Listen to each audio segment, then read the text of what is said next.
All right, Shalom. Shalom. Great Millstone Wallace coming at you with another live camp.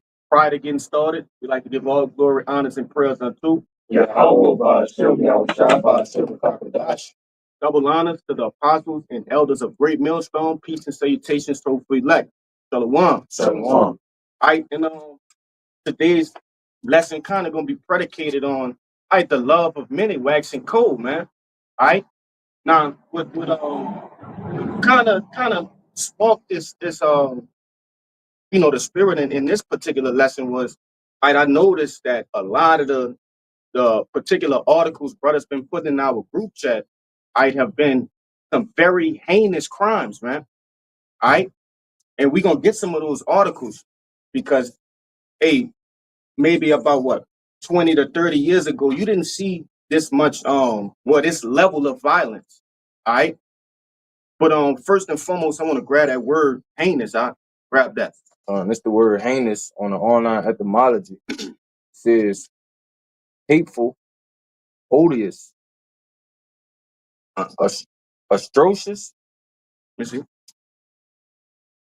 Well, yeah. Right here. Yeah, atrocious. Atrocious. Atrocious, yep. It says awkward, hateful, unpleasant. All right. And we're gonna get a couple of examples supporting that definition, man. Give me give whatever article you have on that. This article comes from the Way of the News app. It was posted a day ago by New York. This is crazy. Woman kills her girlfriend, cuts off her head, hands, and feet, and used her identity for federal benefits for 18 years.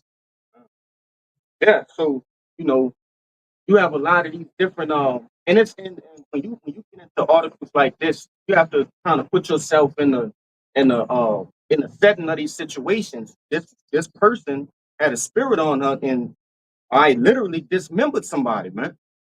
I atrociously, like the definition went into. Hey, what it said, odiously. Okay, butchered a person. All right, you have to understand what kind of spirit that is, man. That's a serial maniac spirit. Okay, there's more. You want me to read through the article a little bit? Just a little bit, yeah.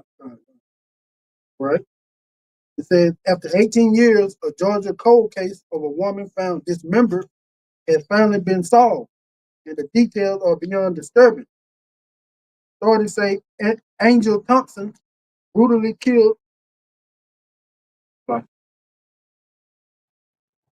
And that's really the point, man. The brutality, or the grotesque nature of these different crimes, man. All right, but Bakasha, you could write that Matthew the 24th chapter. It's Matthew 24, verse 12. And because iniquity shall abound, the love of many shall wax cold. God, now grab that word wax cold for me in a blue letter. It's the Strong's G 5594. Psycho. I'm gonna play it. It's Strong's G 5594. Yeah, psycho. Yeah, that's what it translates to, man. Psycho. Go ahead. It says to breathe, to blow, cool by blowing, made to be made or grow cool and cold, waning love. Yeah. Hey, and the love is waning. In the face of the planet Earth, man. Okay.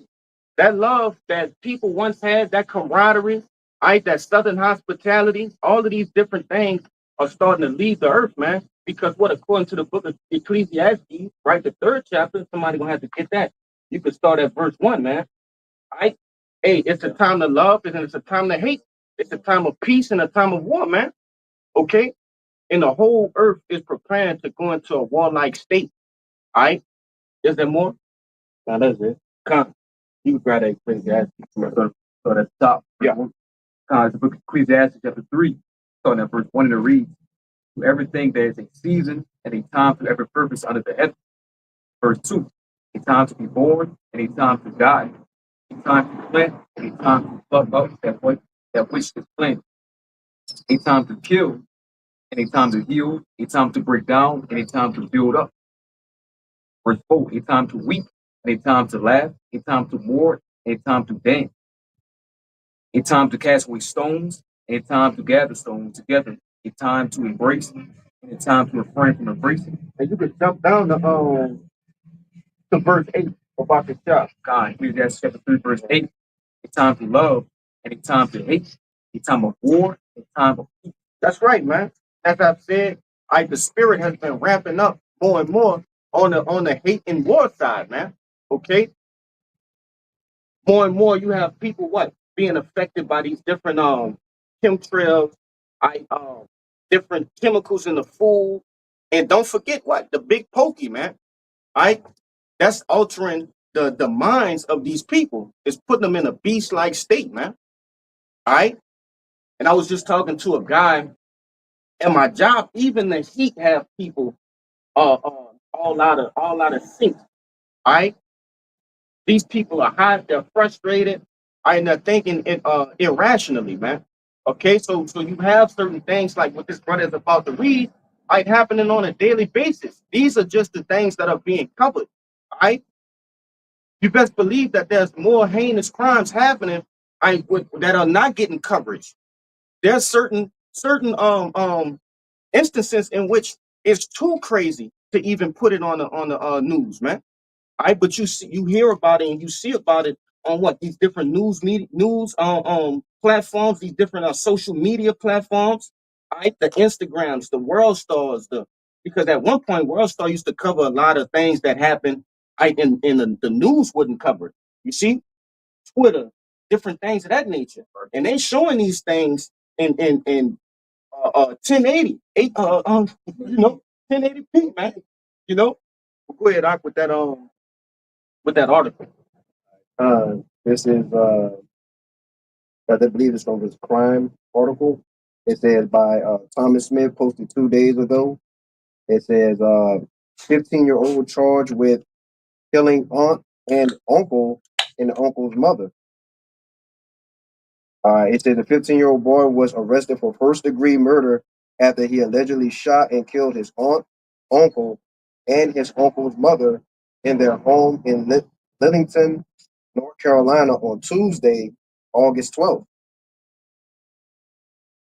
Yeah, you could get a little bit more. Okay, I just want to get the crazier parts about it, because you got to think this is a 15-year-old kid, man. At the age of 15, I wasn't thinking about murdering anybody, man.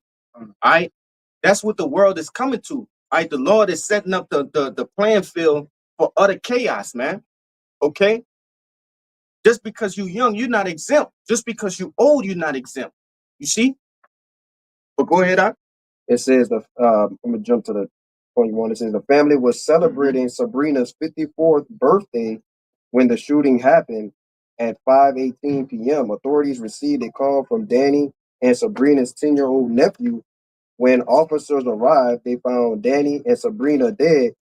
Clara had been shot in the abdomen and was critically injured. So not only was this a time, a festive time, right? A rather joyous time in the world, okay? But this person was young. This person, I remember, so-called, when we was in the world, the different birthday parties and things of that nature had a certain spirit on it. It was like a mirthful spirit, This kid was completely oblivious unto that spirit, man. A dark nature came over that person, man. Go ahead. And it says she was taken to Womack Army Medical Center, where she later died. And that's pretty much the point. I just wanted to get the seriousness about this, man. Okay, and I'm gonna get somebody to grab that in the book of Sirach, the 39th chapter, man. Come on. I'm gonna let you get your precept, and whatever you have, we'll come to you out. Go ahead. This is the book of Ephesians, chapter 5, and verse 15. See that ye walk circumspectly, not as fools, but as wise. Verse 16. Redeeming the time, because the days are evil. That's right, man. These days are evil. And the wickedness is increasing as we walk down the coming of our Lord, man. Yahushua. Okay? The spirits are ramping up. All right? The stage is set. Okay, and that's why I said walk circumspectly, circumspect, going into a 360 degree. You looking at 360 degree angle, man. Looking at a 360 degree angle. Okay, basically meaning you watching everything that's around you, man. Not only through the spirit, but what? Hey, when we out here walking in our daily at our jobs, right, houses, things of that nature. All right, but that was it on that. Time. I'm gonna get you to get that in the NLT as well. You know, because this is a serious thing, man. All right, a lot of these different cases are happening when, all right, on a day-to-day basis. Like I said, at your jobs, all right, a lot of people are crashing out their jobs now, man. All right, shooting people at their jobs. Okay, the grocery stores, right? Hey, it's hard for people out here. You have certain things happening, right, in which Trump is reducing the SNAP benefits, the government assistance, right? There's tariffs. Right, people are strained. Okay, but yeah, but All right. This is Ephesians 5:15 in NLT. The header, living by the Spirit's power. So be careful how you live. Do not live like fools, but like those who are wise. Make the most of every opportunity in these evil days. that's right, man. All right, so with us having this knowledge, wisdom, and understanding, it's imperative that we use it. Okay, hey, we the watchmen. Okay, we on the watchtower. We see what time it is. Right? You will be a fool to be walking in blindness, right? At this specific moment, man. Okay? We have all eternity to lay back and be in a mirthful spirit, all right, when we get in the kingdom of heaven. But right now, we must be attentive, all right? We must be thinking, all right, strategically, okay? The from the house to work, from work to the house, all right? Minimizing our movements within this jungle, man. This place is like a jungle, all right? And one thing you'll notice about a jungle is danger lurks everywhere. There's always a predator in the jungle, man. Okay, and you might just find yourself right on the wrong side, man. Okay, you had anything? You got it. Is Zephaniah chapter 3, verse 5. The just Lord is in the midst thereof. He will not do iniquity. Every morning do he bring his judgment to light. He Yeah. faileth not, but the unjust know of no shame. Yeah. So throughout these different news articles, right? That's the Lord showing His judgment. See, that's Him showing what He's capable of doing. All right. Hey, the Lord is the King of terrors, man. Right, and he we gonna get it too. He put spirits on these different people. All right, I'm gonna get this brother to grab that Sirach 39, and let me see where you can start. I'd say something too, because really, hey, the Lord, he's the ones that, hey, man, setting the stage right now, man. Wait for that mass step is coming. Say you're starting up. See, man, these brothers will bring out different articles, man. Well, say there's more articles. Well, say, man, like I say, the Lord, he the ones that's doing it. On First Samuel 2, we say he killer, he making alive. The issues of death is like most high on the song. Yeah, the Lord say, hey, the Lord, he doing it, man. It's all the plans of the Lord that's going on. Nope. Back you up, brother. When you go to put the Amos chapter 3, verse 6, the Lord say, should it be evil and sin, and Lord have not done it. The Lord is controlling all these things, the killing, the murders, these different brutal deaths. The Lord is doing that, man. Nah, that's a beautiful point, man. Right, because contrary to popular belief, the average people in the world believe that the Lord don't do these things, that He's not in control, okay, of these things, man. All right, the Lord say He handled all the issues of death. All right, so what's different between a murder and a natural death, or a heinous killing or a crime? Because you do have a righteous kill, all right, but then you have these different heinous crimes, man. Okay, the ones where these people go overboard. All right, but You got to come right quick. go ahead. Point. Yeah, This Deuteronomy 32 and 39. It says, see now that I, even I, am He, and there is no God with me. I kill, I make alive, I wound, and I heal. Yeah, and this is go ahead. Neither is there any that can deliver out of my hand. Right. There's nothing that you could do to escape your judgment, man. For whatever it is, you see, there's nothing you could do.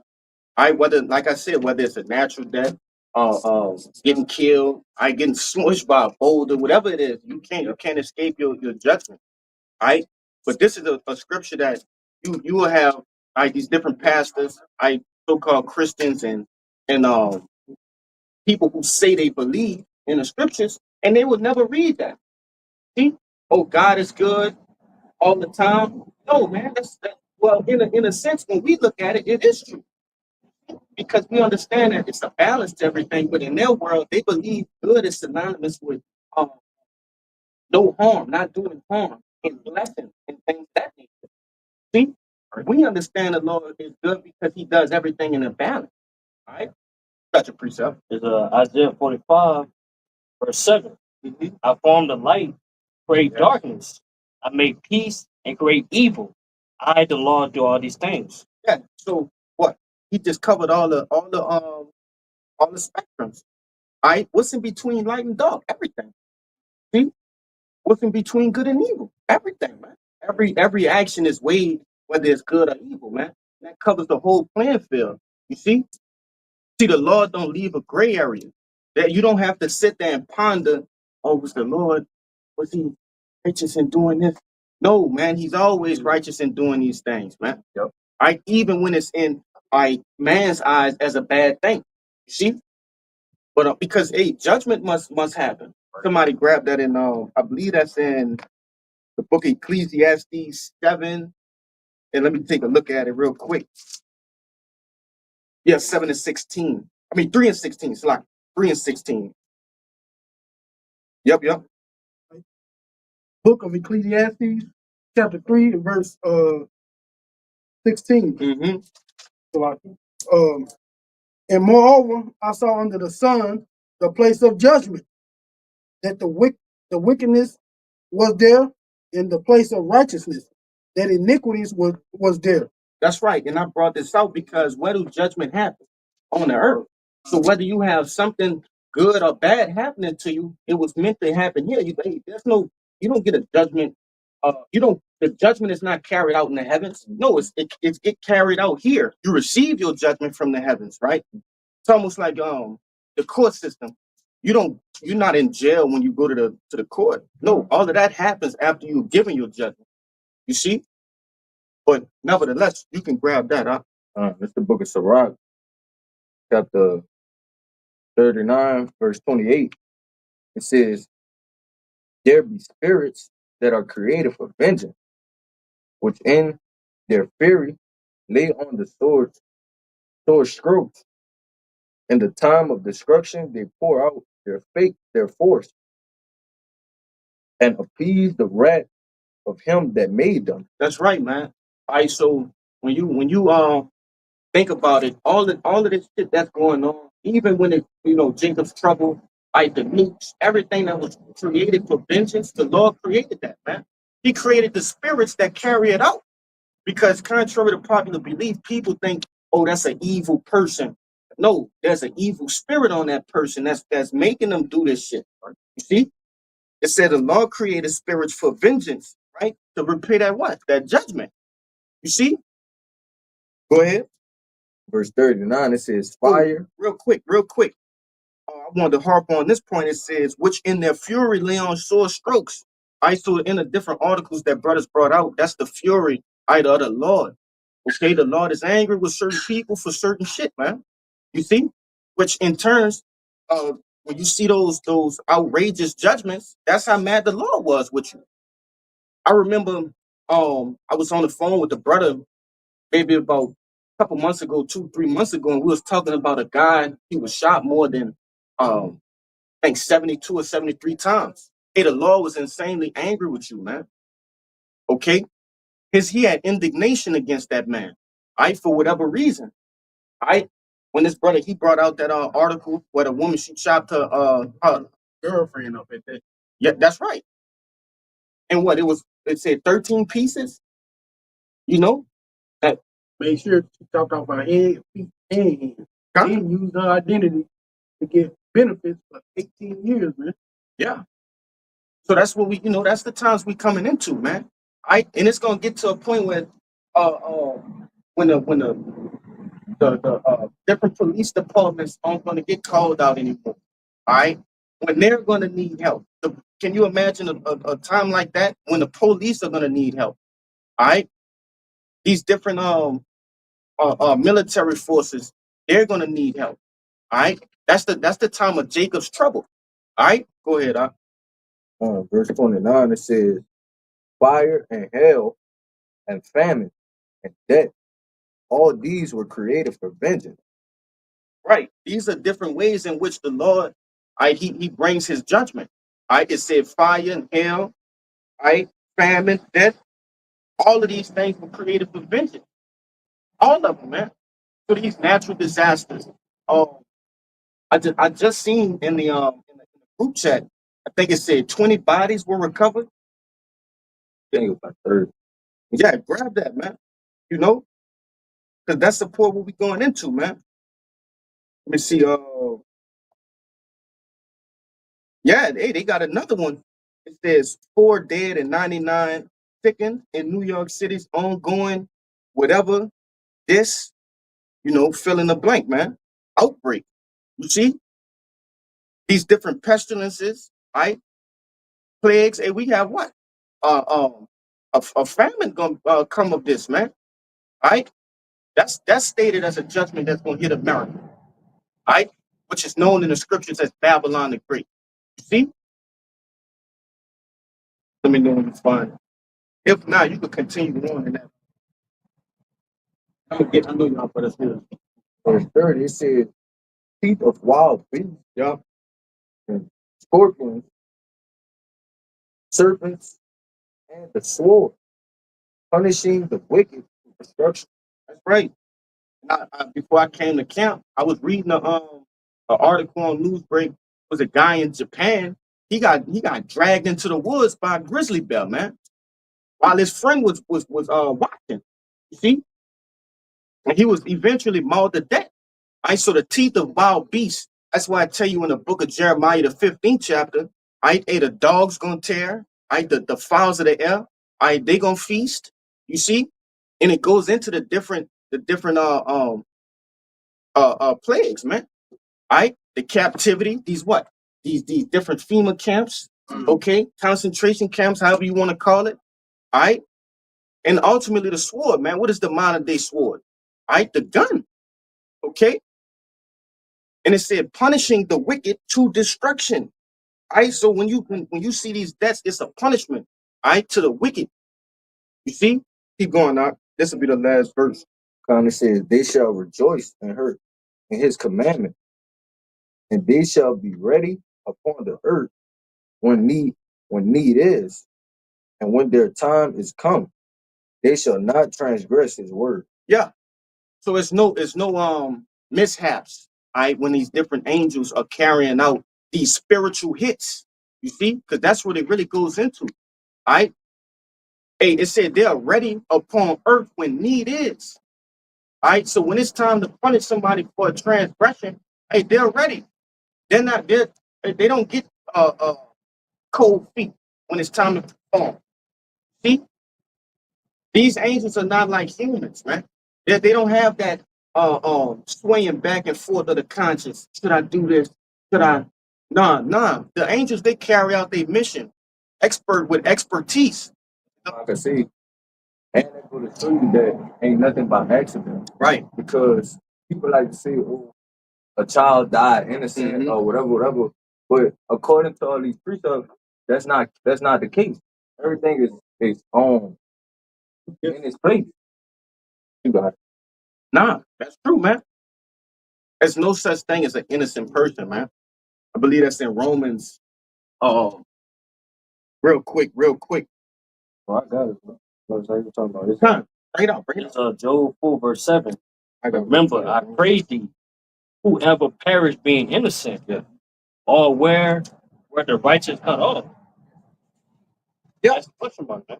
He said, whoever perished being innocent. So people will look at these articles, they'll feel sad, think, oh, he was innocent, or he was a good person. But yet the law saw it different. So to back you up, right? Lord, sees did not pass by both things. He did pass by in this life. So they got a lot of wicked evil spirits that done stuff in their past life. That's what we always pray, Lord, to ask forgiveness, have mercy. We did some crafty, terrible things in our past life. So we got people in this life, and we see it, right? No babies dying. All people get horrible about the babies dying, but the Lord see fit. They did something in their past life. You know what I'm saying? They got judged. Yep. Which they all judgment, happened on earth. Right. But I'm gonna back that up with 2 Ezra 14, verse 35. For after death shall the judgment come, when we shall live again. And then shall the names of the righteous be manifest, and the works of the ungodly shall be declared. That's that because they have back up the point that the judgment is placed on earth. Because it said, when we shall, judgment come, when we shall live again. How we live again? On earth. We in the fleshly body. And that also what? That support, the scriptures when it tell you what? Reincarnation. I tell you about reincarnation. All right? Hey, the Lord is a just power. When you think about the hell doctrine, it's believed that the Lord will be so furiously angry at you that he'll sentence you to eternal fire for what? Only what? Maybe 80 years of your life here on earth. The average, let's say, a person now in today's age, what live about what 80? Oh, it's about 80. And I'm just saying that's a person that had a little bit of longevity, man. Okay. So what about the different jinx that die at 19 and 15 and things of that nature, man? That don't be making from the room. That's right. Still, So, hey, we deal with reason here at Great Millstone. All right. We deal according to the scriptures. Okay. The scriptures support reincarnation, contrary to popular belief, man. All right. Yeah, bring that out. This is the book of Romans chapter 3, verse 10. It says, as it is written, there is none righteous, no, not one. God, there is none righteous, man. Really, the only righteous one, is Yahweh and Yahweh Shai, man. That's it. Right? We understand that our righteousness is as filthy rags there. You see? And that backs up the Job that brother brought out. Right? There's nobody that died innocent. You see? Even when it comes down to the different things that happen to us in this truth, man. Right? That's why we're constantly repenting. Begging the Lord to pretty much get back with him. You see, to be grafted back into the fold, man. Right? To have mercy upon us. See? We understand how judgment goes, man. Okay? You got something? Let me go ahead, bring it up. This is the book of Psalms, chapter 78, verse 49. It reads, "He cast upon the fierceness of his anger, wrath and indignation, and trouble by sending evil angels among them." As we've seen the Lord send out these evil angels to bring forth that judgment. You see, back we said in the beginning, all the different deaths that's happening, these brutal deaths, and these evil angels are carrying out the judgment for Yahweh Bashim Yahweh Shai. Yeah. These and to be honest, when you you understand how the spirit works, right? When you understand the spiritual realm, okay, really these angels not even wicked. They're not even evil. They carry out evil deeds, but what they're doing, they're obeying Yahweh by Hashem Yahweh Shai. You see? So it's really they're not really even evil. Okay? Scriptures also tell you we're gonna be governing the different angels, man, on the left hand, right hand side. Okay? We're gonna be putting these different death angels, right, on these different Edomites and heathens, man, in the kingdom of heaven. Right? The different plagues, the plague of the mind. You see? And then we're gonna judge them. We're gonna make them go off, and then we're gonna judge them too, man. You know? And those angels, they're not, like I said, they're not evil. They're just carrying out the orders that have been given to them. All right, according to what? That Sirach, the 39th chapter. But you had something before we bring this out? Oh yeah. All right.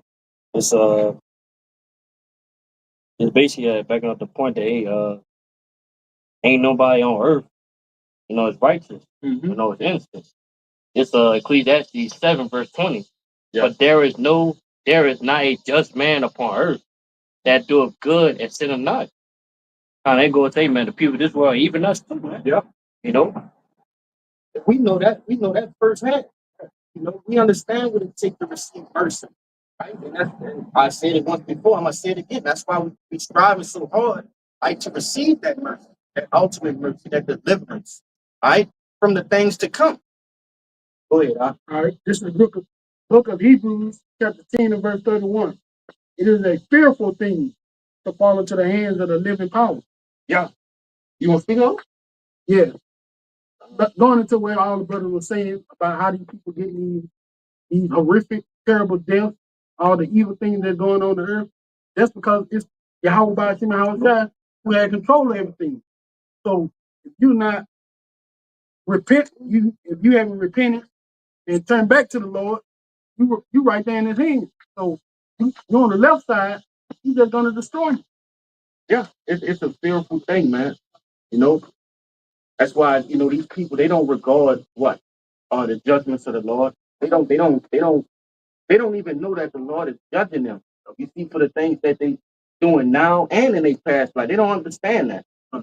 They have a slight inclination, right? But it's not to truth. It's not according to understanding. All right. So these things befall upon them, and also we understand this too. Right. It's through the power and spirit of Yahweh by Shemi outside that they're going off in that manner. Even when we go off, we understand it's through the spirit of the Lord. You see? John, go ahead.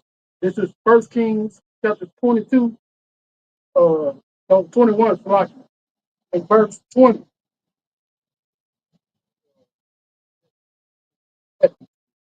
Well, yeah, it is 22, 19. He said, Hear thou therefore the word of Yahweh. And I saw standing at Yahweh sitting on his throne, and all the host of heaven standing by him on his right hand and on his left. And Yahweh said, Who shall persuade Ahab that he may go and fall in Ramoth Gilead? Question mark. And one said on this manner, and another said on that manner. And there came forth a spirit and stood before Yahweh and said, I will persuade him. Real quick. I just want to give context because we understand this story. We read through it. Right? But to those that haven't read this particular story, and who is that king he was trying to persuade? Ahab. Ahab. Yeah.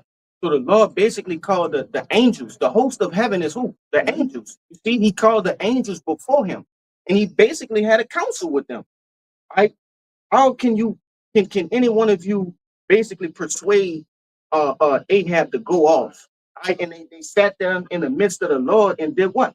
They threw out different ideas. Oh, I'm gonna get him this way. I'm gonna get him that way.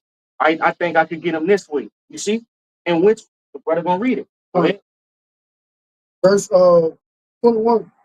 There came a spirit that stood before Yahweh and said, I will persuade him. And Yahweh said unto him, Wherewith? Question mark. And he said, I will go forth, and I will be a lying spirit in the mouth of all his prophets. And he said, Thou shalt persuade him and prevail also. Go forth and do so. And that's cold blooded how the Lord do it, man. It's so meticulous, and the Lord already knows what's gonna work and what ain't gonna work. You see, he's picking the minds to do it. You see, but he have order. He have like I said, it's meticulous, right? He don't have to do those things, but for order's sake, he does, man. Right? Man, that's super heavy, but that's how these different judgments, all right, come into play. Nope. Lord said he made the end from the beginning. So everything happened in the middle. You know all that too. God. He know the things to come even after this. God. So we're gonna, in order for everything to work the way you want to, you have to plan it out and you have to make people do the things that you want them to do. I can't say, tell these brothers, okay, we about to go fishing.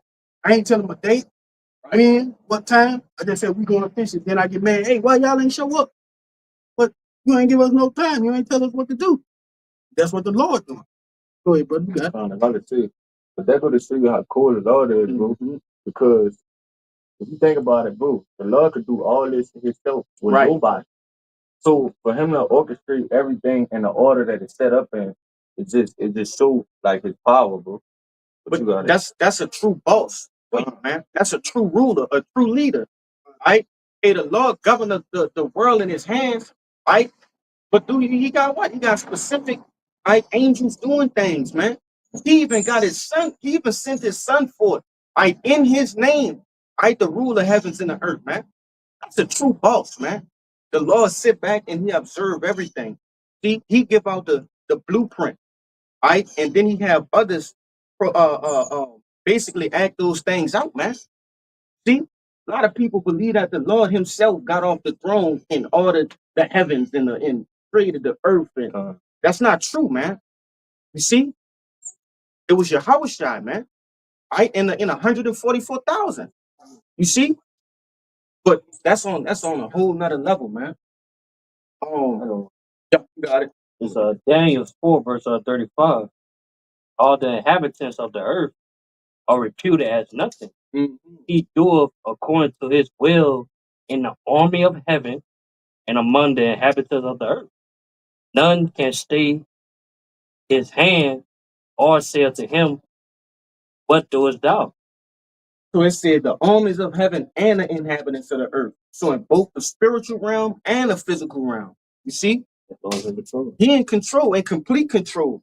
I'm gonna have you could grab this for me, brother. It's in the book of Sirach, real quick. Salagi just came to my mind. I believe it's Sirach 18 and 1. And you can go down to 3. Prop 18 verse 1, and it reads, He that liveth forever hath created all things in general.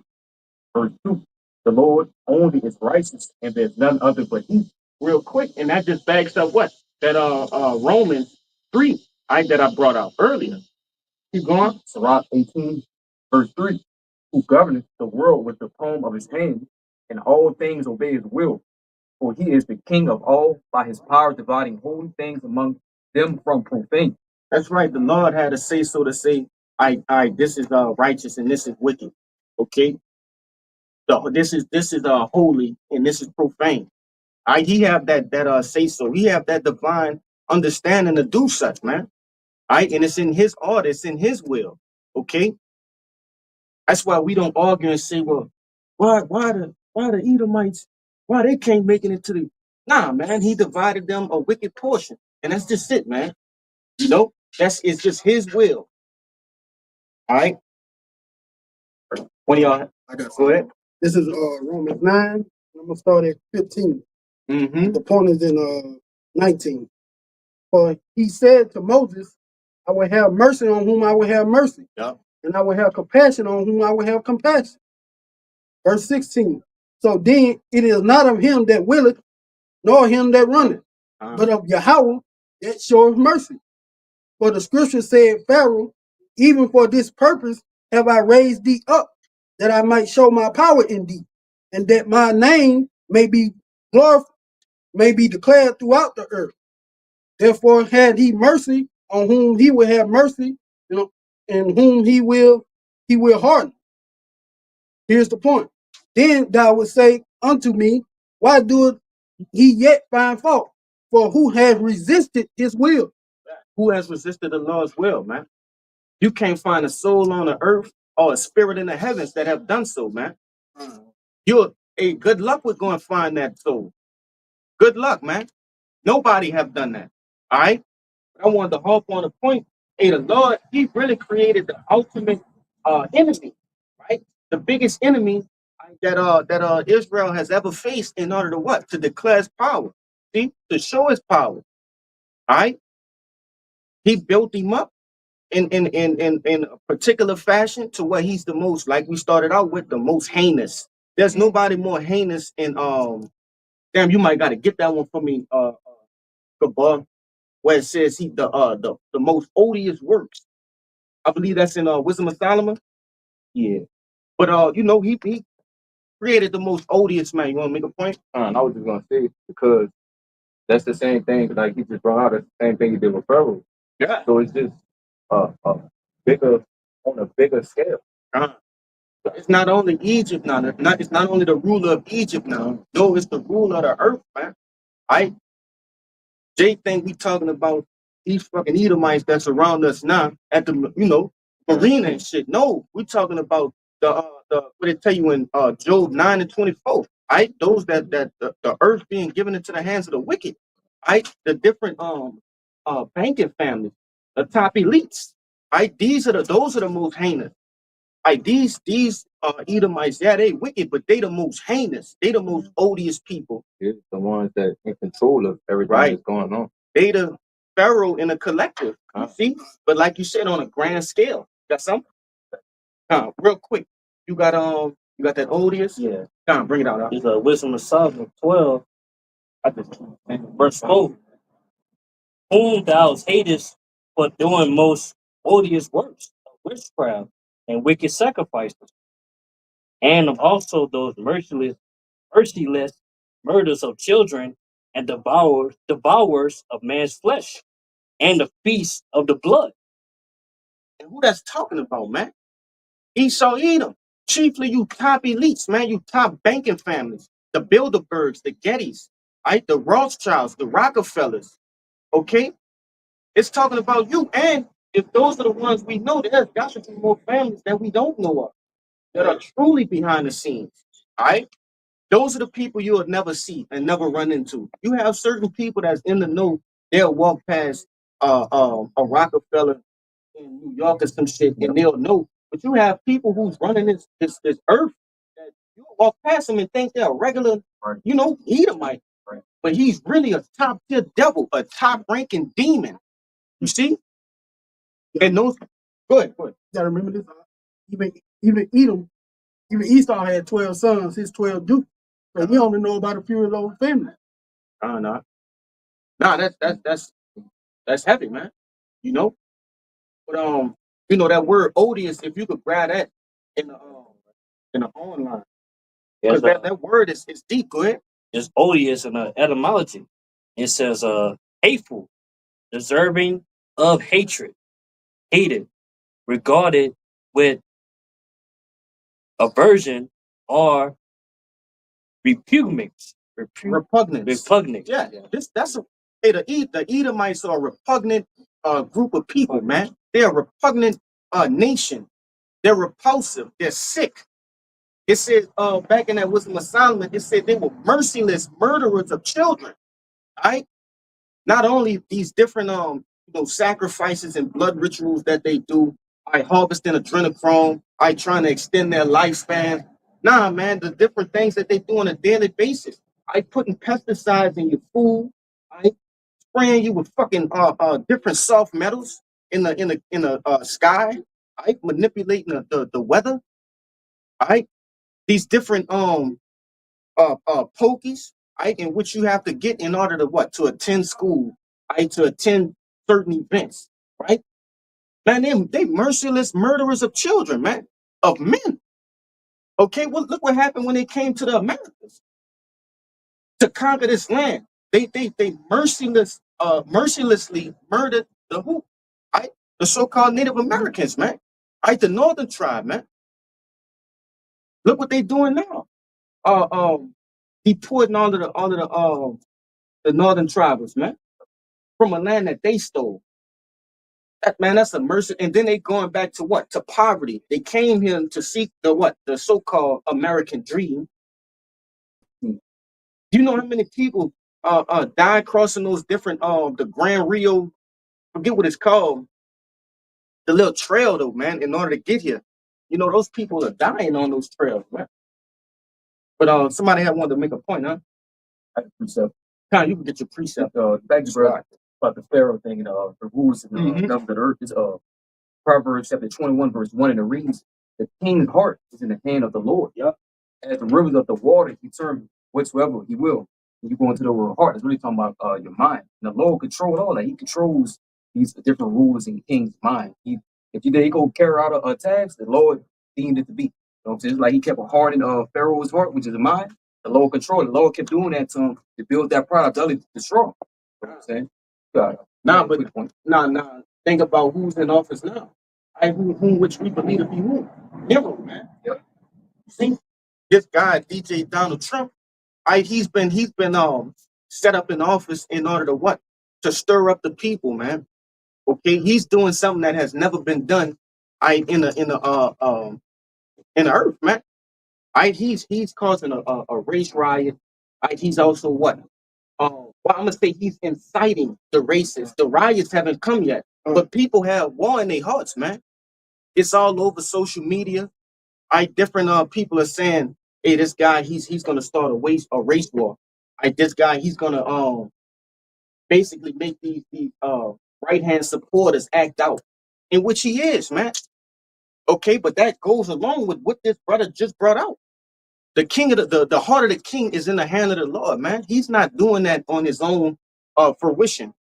Okay, it's all a bigger what do you say? It's on a grand scale, man. Grab that second Ezra 5 that I asked you to hold for me. 6, yeah, Salaki. 22. Let me see. Yeah. It's the book of Second Ezra, chapter 6, verse 22. It says, "And suddenly shall the sown places appear unsown, full of storehouses. The full storehouses shall suddenly be found empty." All right, now I brought this particular precept out because there's a point a little bit further down, maybe 2 or 3 verses. But this is one of the things in which DJ Donald Trump he's attributing to. All right, the storehouses. Read that particular part again. It says, "The full storehouses shall suddenly be found empty." Because what? We were first going into the judgments of the Lord. Right? And what did it say? Famine is a judgment of the Lord as well. Okay. So the way this guy is setting up the workings of the commerce and trade here in America is destined to fail. Okay. It's destined to fail. You can see it from a mile away, man. The tariffs are increasing different prices, okay, by a landslide, man. Right? He's reducing SNAP benefits. Yeah, I was Uh, gonna get the yeah, if you got an article on that, definitely bring it out, man. But he's starting to agitate people. When people get hungry, hey man, they get wild. They resort back to a beast-like mind state. You see, and they act out. Think about Keisha right now, how crazy and demented the so-called black woman is. And I'm not slighting you other uh uh Israelites either, man. The so-called Latina woman, the so-called Native American woman, because y'all y'all on the spectrum as well. But predominantly the Judite woman, when she don't get her way, she act out, man. See? And who gonna follow right behind it? You Jakes, man. Judite males. You gonna do, man, you gonna if she told you to go grab the sun with your bare hands, you'll go do it. So think about in that day when there's no food in the house. See, when the funds I can no longer cover the expenses of WIC, for the baby formula and the things of that nature, it's gonna be dog eat dog, man. Wait, huh? Continuing that for me, huh? Because hey, I'm gonna say this too, because the storehouses are full right now. All right, the effects of these different tariffs haven't been shown yet. Yeah, we see an increase in the price. All right, the taxes have went up. Certain things that used to be maybe $1 and some change have jumped up to what, maybe $2, and things of that nature. But the real true effects haven't been shown yet, right? Con, I think you were looking for that, huh? In 16. I'm at 15. Oh, Con, we're gonna get all that, man. But keep going in that. Verse 23, it says, "And the trumpet shall give a sound, Mm-hmm. which when every man hear it, they shall be suddenly afraid. Con. At that time shall friends fight one against another like enemies." Yeah, and that's what we seeing, man. When you that article that you brought out with the uncle and the aunt that was killed by the nephew, man. Or niece, whatever one it was. Are they not friends? Are they not? They closer than friends. You see, they're family. You want to say that? They had another one that I was about to that I was about to bring out. I just didn't bring it out, but I think that brother posted it. It said it was something about a son killed his mother in her sleep. because she took his phone. Mm-hmm. So yeah, you posted that, right? Yeah, but that go to show you, like, but that's before everything is Right. shut down and stuff is getting really crazy. But you got it. Now we seen that during the what? The PAN, you know, them, right? I don't want to say it out, you know, get a strike on the channel. Let's just say the global crisis of 2020. Yeah, the great timeout. You know? Because a lot of people would literally put on timeout. You couldn't go to different clubs, right? You couldn't go to your favorite restaurant. Okay, a lot of shit made people have to start. Yeah, some people couldn't, like the brother said, couldn't go to work. You had people filing for what? Unemployment. So man, think about it. Jake in that day, he can't get his fucking weed. He can't get the other substances in which he stooled himself with to what? To escape reality. Even with that, right? When that was going on, people still had the things like being inside, Like you could video still game. it still was things. Right. All of these things, it's gonna be none of that. Con. So how much more when you have literally nothing? Right. But you got it. Yeah, when it's not only the phone, the internet out. What about when the service go out nationwide? AT&T, Sprint, Verizon, all of these different companies. What happens when the signal goes out? When things go black, man? When you're only able to talk to somebody in person. Yeah, right in front of you. All right, so that goes back to what we started out in the premise of this lesson. The vengeance of the Lord. When those things start to happen, that's when the vengeance of the Lord gonna truly be shown, man. Okay, you're gonna be seeing these different heinous crimes happening right in front of you, in front of your face. Okay. One of y'all has something? Second as 15. Yeah, it got a little lint. One of y'all got something before? Go ahead. We gonna get them quick ones. I'm gonna let you ride that out. That got me. You got it. There's a second Ezra 8. There's a second Ezra 8 verse 50.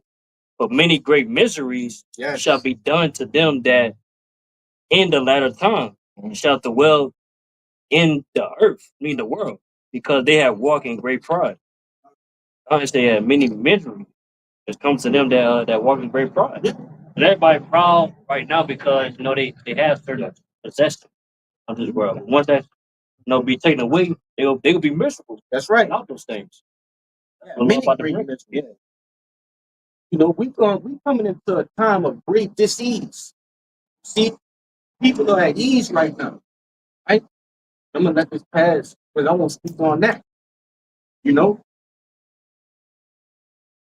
what we just had what? Edomite woman of how could I say of a fair faith, right? That won't happen in that day. Just walking around, right, floating up the street with headphones on, right, with your legs out and shit. That won't happen in those days. Even in the days that lead up to that, into JT. Okay? Man, like I said, these different crimes. I just was reading a article. Like I think that was probably about 7 o'clock this morning. It was going into there's a missing woman. Right? She couldn't get a so-called black woman, but she couldn't get her children. Right? She couldn't win custody of her children, so she basically just ran away. And then the family called her phone, and a homeless man answered. You see, and he dialogued with the family. Obviously, it must have been on some sort of something that distorted his brain, or but he stopped answering after that one call. So you have these different women. You don't know what kind of danger that woman is in. So imagine in that date, ain't gonna be, let me just try to call her phone. No, when she gone, she just don't. That's it. You got to expect the worst at that time. You see?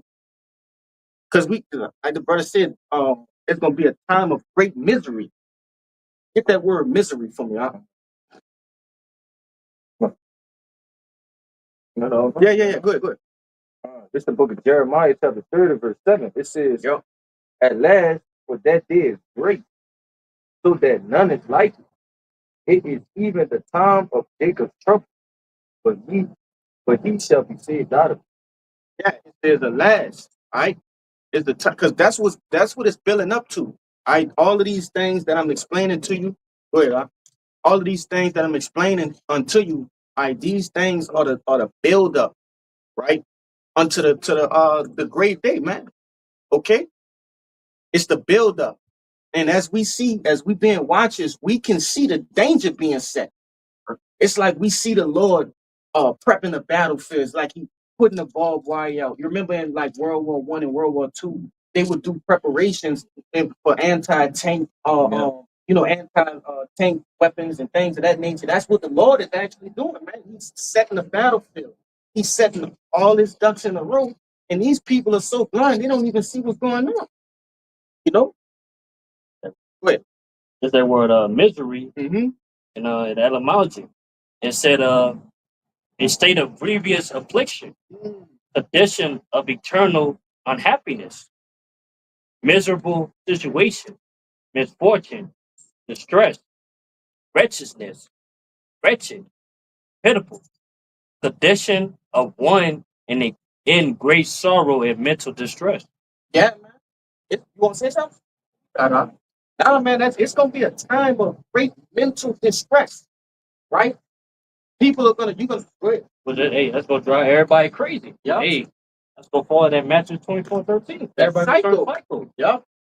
That's insane how that word goes back to cycle. But go ahead. Man, they got people waiting for all hell to break loose. People that got problems, so-called men that's got different problems going on. They waiting for all hell to break loose so they can do these grievous, these nasty, evil things to these women want. Man, this gonna be mass rape going on, all type of screaming and killing and crying, bro. It's gonna be terrible. If I could say, that's even like the people that's on the streets and shit. Bro, and that day when it's all out just chaos, bro, them people know the streets better than everybody. Yeah, the homeless. Yes. So they gon' run buck wild, bro, when everybody this is gonna be crazy. They got the jump on thing. Right? They already living without power. They already living without a constant food supply. Right? And they also walk and travel through these very streets, so they know it better than anybody else. So they're gonna know the different ways where and where not to go when these things pop up.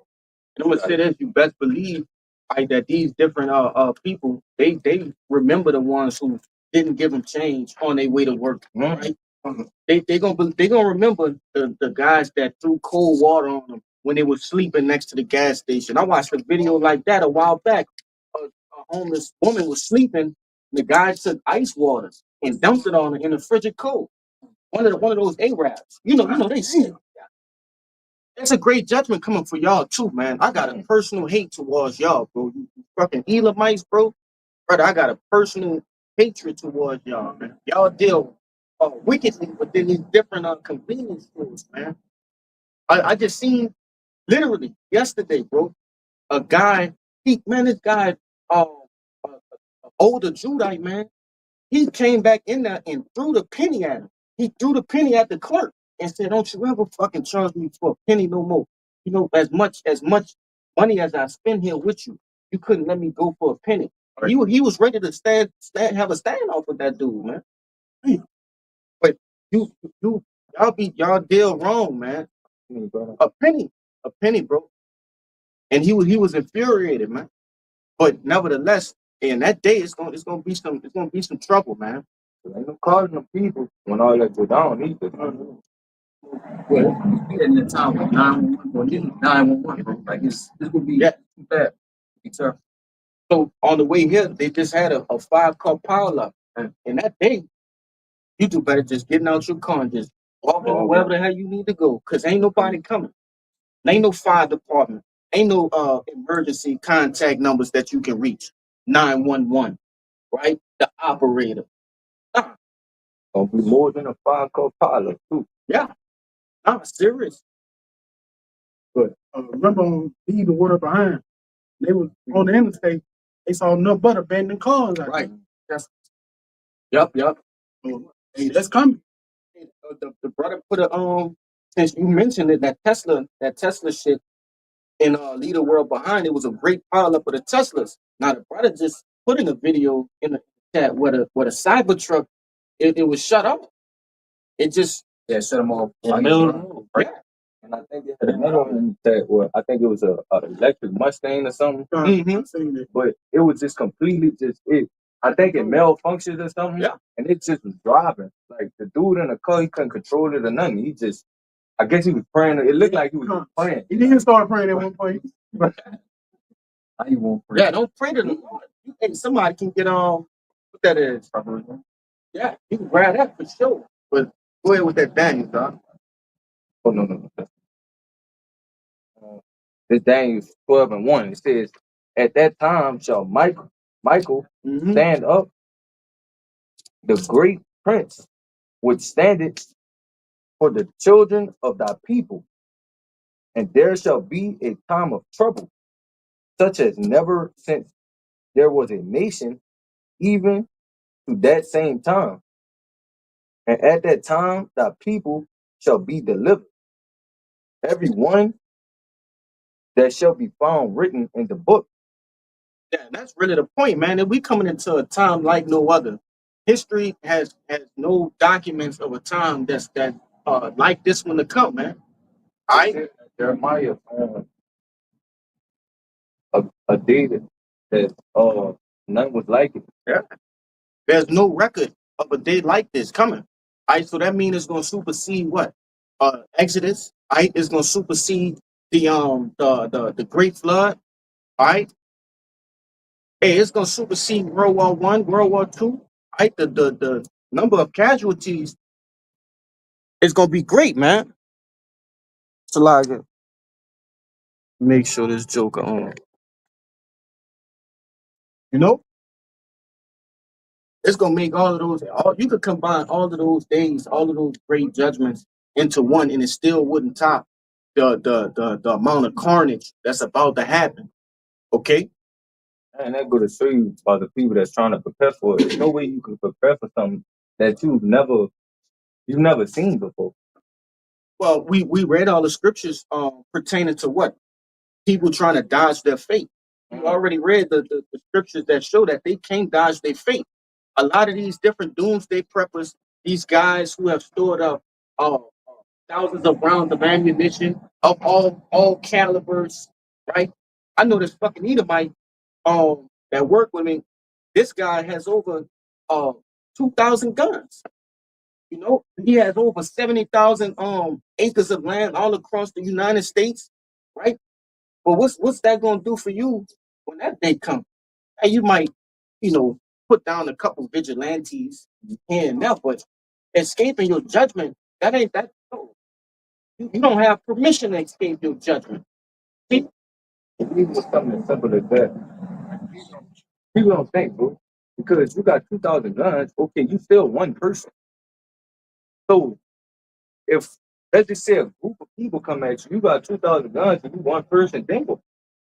And I say this because what they plan to do is also just like we in this subdivision, what they want to do is give out guns and bullets and rations right, to the different people who they feel as though they know, right? And basically hold this place off, right? Just like they did in Katrina, and that's been stirring them, right? As we coming toward the anniversary of Katrina, right? A lot of talk is happening, and it's beautiful, like the times we in, because what, as this is coming up, it's talking about what the race wars, the different racial tension that happened during Katrina. You see the different killings, guys, Edomites who were so-called protecting their neighborhoods, right? These dudes were chopping down trees in the middle of streets, right, so that cars couldn't pass, right, blocking off different entrances and exits, okay, making their own little camp, man. Right? And that's what these preppers wish to do. Okay, but that won't save you, man. Right? The different bunkers, the dried food, the beans, the rices, the canned goods. Right? You got Edomites, and you also have Jake now what? Canning and pickling different foods, man, vegetables and shit. That ain't gonna help you. What that movie was we gonna watch? Homestead? I think that was. Yeah, Homestead. But that's what they try to do now. You got it. Nah, yeah. What was it? Just to back up what y'all was saying, if you think about it, he can have all them guns, Mm-hmm. but when is Jacob Trouble gonna start? You don't really know. You don't know. So you can be out at the store getting something to eat, then shit can pop off. Now you got 5,000 rounds that you can't even do nothing with. Right.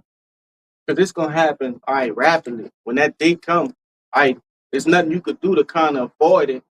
All right, this shit gonna happen when people least expect it. It said the day of the Lord shall come as a thief in the night. So how you gonna prepare for something that's gonna catch you off guard? It's absolutely certain that it's gonna catch you off guard. First Thessalonians 5 and I'm all right, good. Go ahead. It's a precept to back up what the brother was talking about, because in that time, man, you're not gonna have time to do anything like run back to the house or go get something to help you fight off with. You're gonna be trying to get up out of there once everything pop off. This is the book of Mark, chapter 13, and verse 15. And let him that is on the housetop not go down into the house, neither enter therein to take anything out of his house. And let him that is in the field not turn back again, or to take up his garment. And that shows you, man, in that time, Lord say, look, whatever you left at the house, don't even go back and get it. You're going to have to escape. You're on the housetop, man, just stay there. Because it won't be safe. You got people running around killing each other. You're going to have machines, these robots they got, these robotic dogs having weapons. You're going to have just people who already lost their mind. That's going to go deeper into that chaos. All kind of spirits going to be out. So at that time, man, if you ain't really got the Lord on your side, you just going to be assed out. Get that. What that was? That Mark 13. Yeah, it's saying the same thing, but I want to grab this word stuff in the blue letter. Verse 16. Yeah, he about to get it in it's the same word. I mean it's saying the same thing. They got a word in here.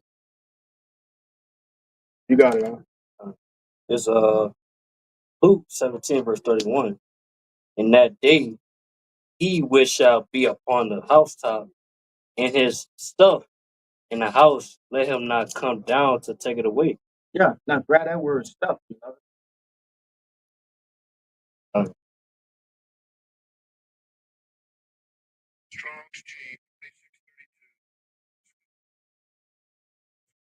School us. It said a vessel, equipment, household utensils, domestic gear, the tackle, the ornament of vessel used specifically for sails and ropes. Right. It says household utensils, things that you use on a day-to-day basis, right? A bug out bag or whatever the case you may have had, pretty much stored away. It said domestic gear that also falls under that. It's a metaphor, a man of quality, a chosen instrument. Yeah, a chosen instrument. Okay, something that you chose in order to aid you in that specific time. Jump down on the Strong's definition. It said a vessel, equipment. That word implement. Implement, equipment, apparatus, which is the same. It's the same as the gear or stuff or specific item. Got it. Said literally or figuratively, specifically a wife as contributing to the usefulness of the husband, goods, sales, stuff, vessel. Right. So even your wife, man, don't turn back for even your wife in that day. You gotta have faith that hey, if it's slated for her to be saved, then she shall be saved, man. You know, and it went into what usefulness. Yeah, she's super useful, but it even says you might even have to leave her behind, man. You know, want to say something? Remember Lot's wife. Yeah. He looked back, so it turned a pillar of salt. He had to keep going. He had to keep going. He couldn't go back and hug the fucking salt pillar. Oh, my wife. Oh, you know, just keep going. you know?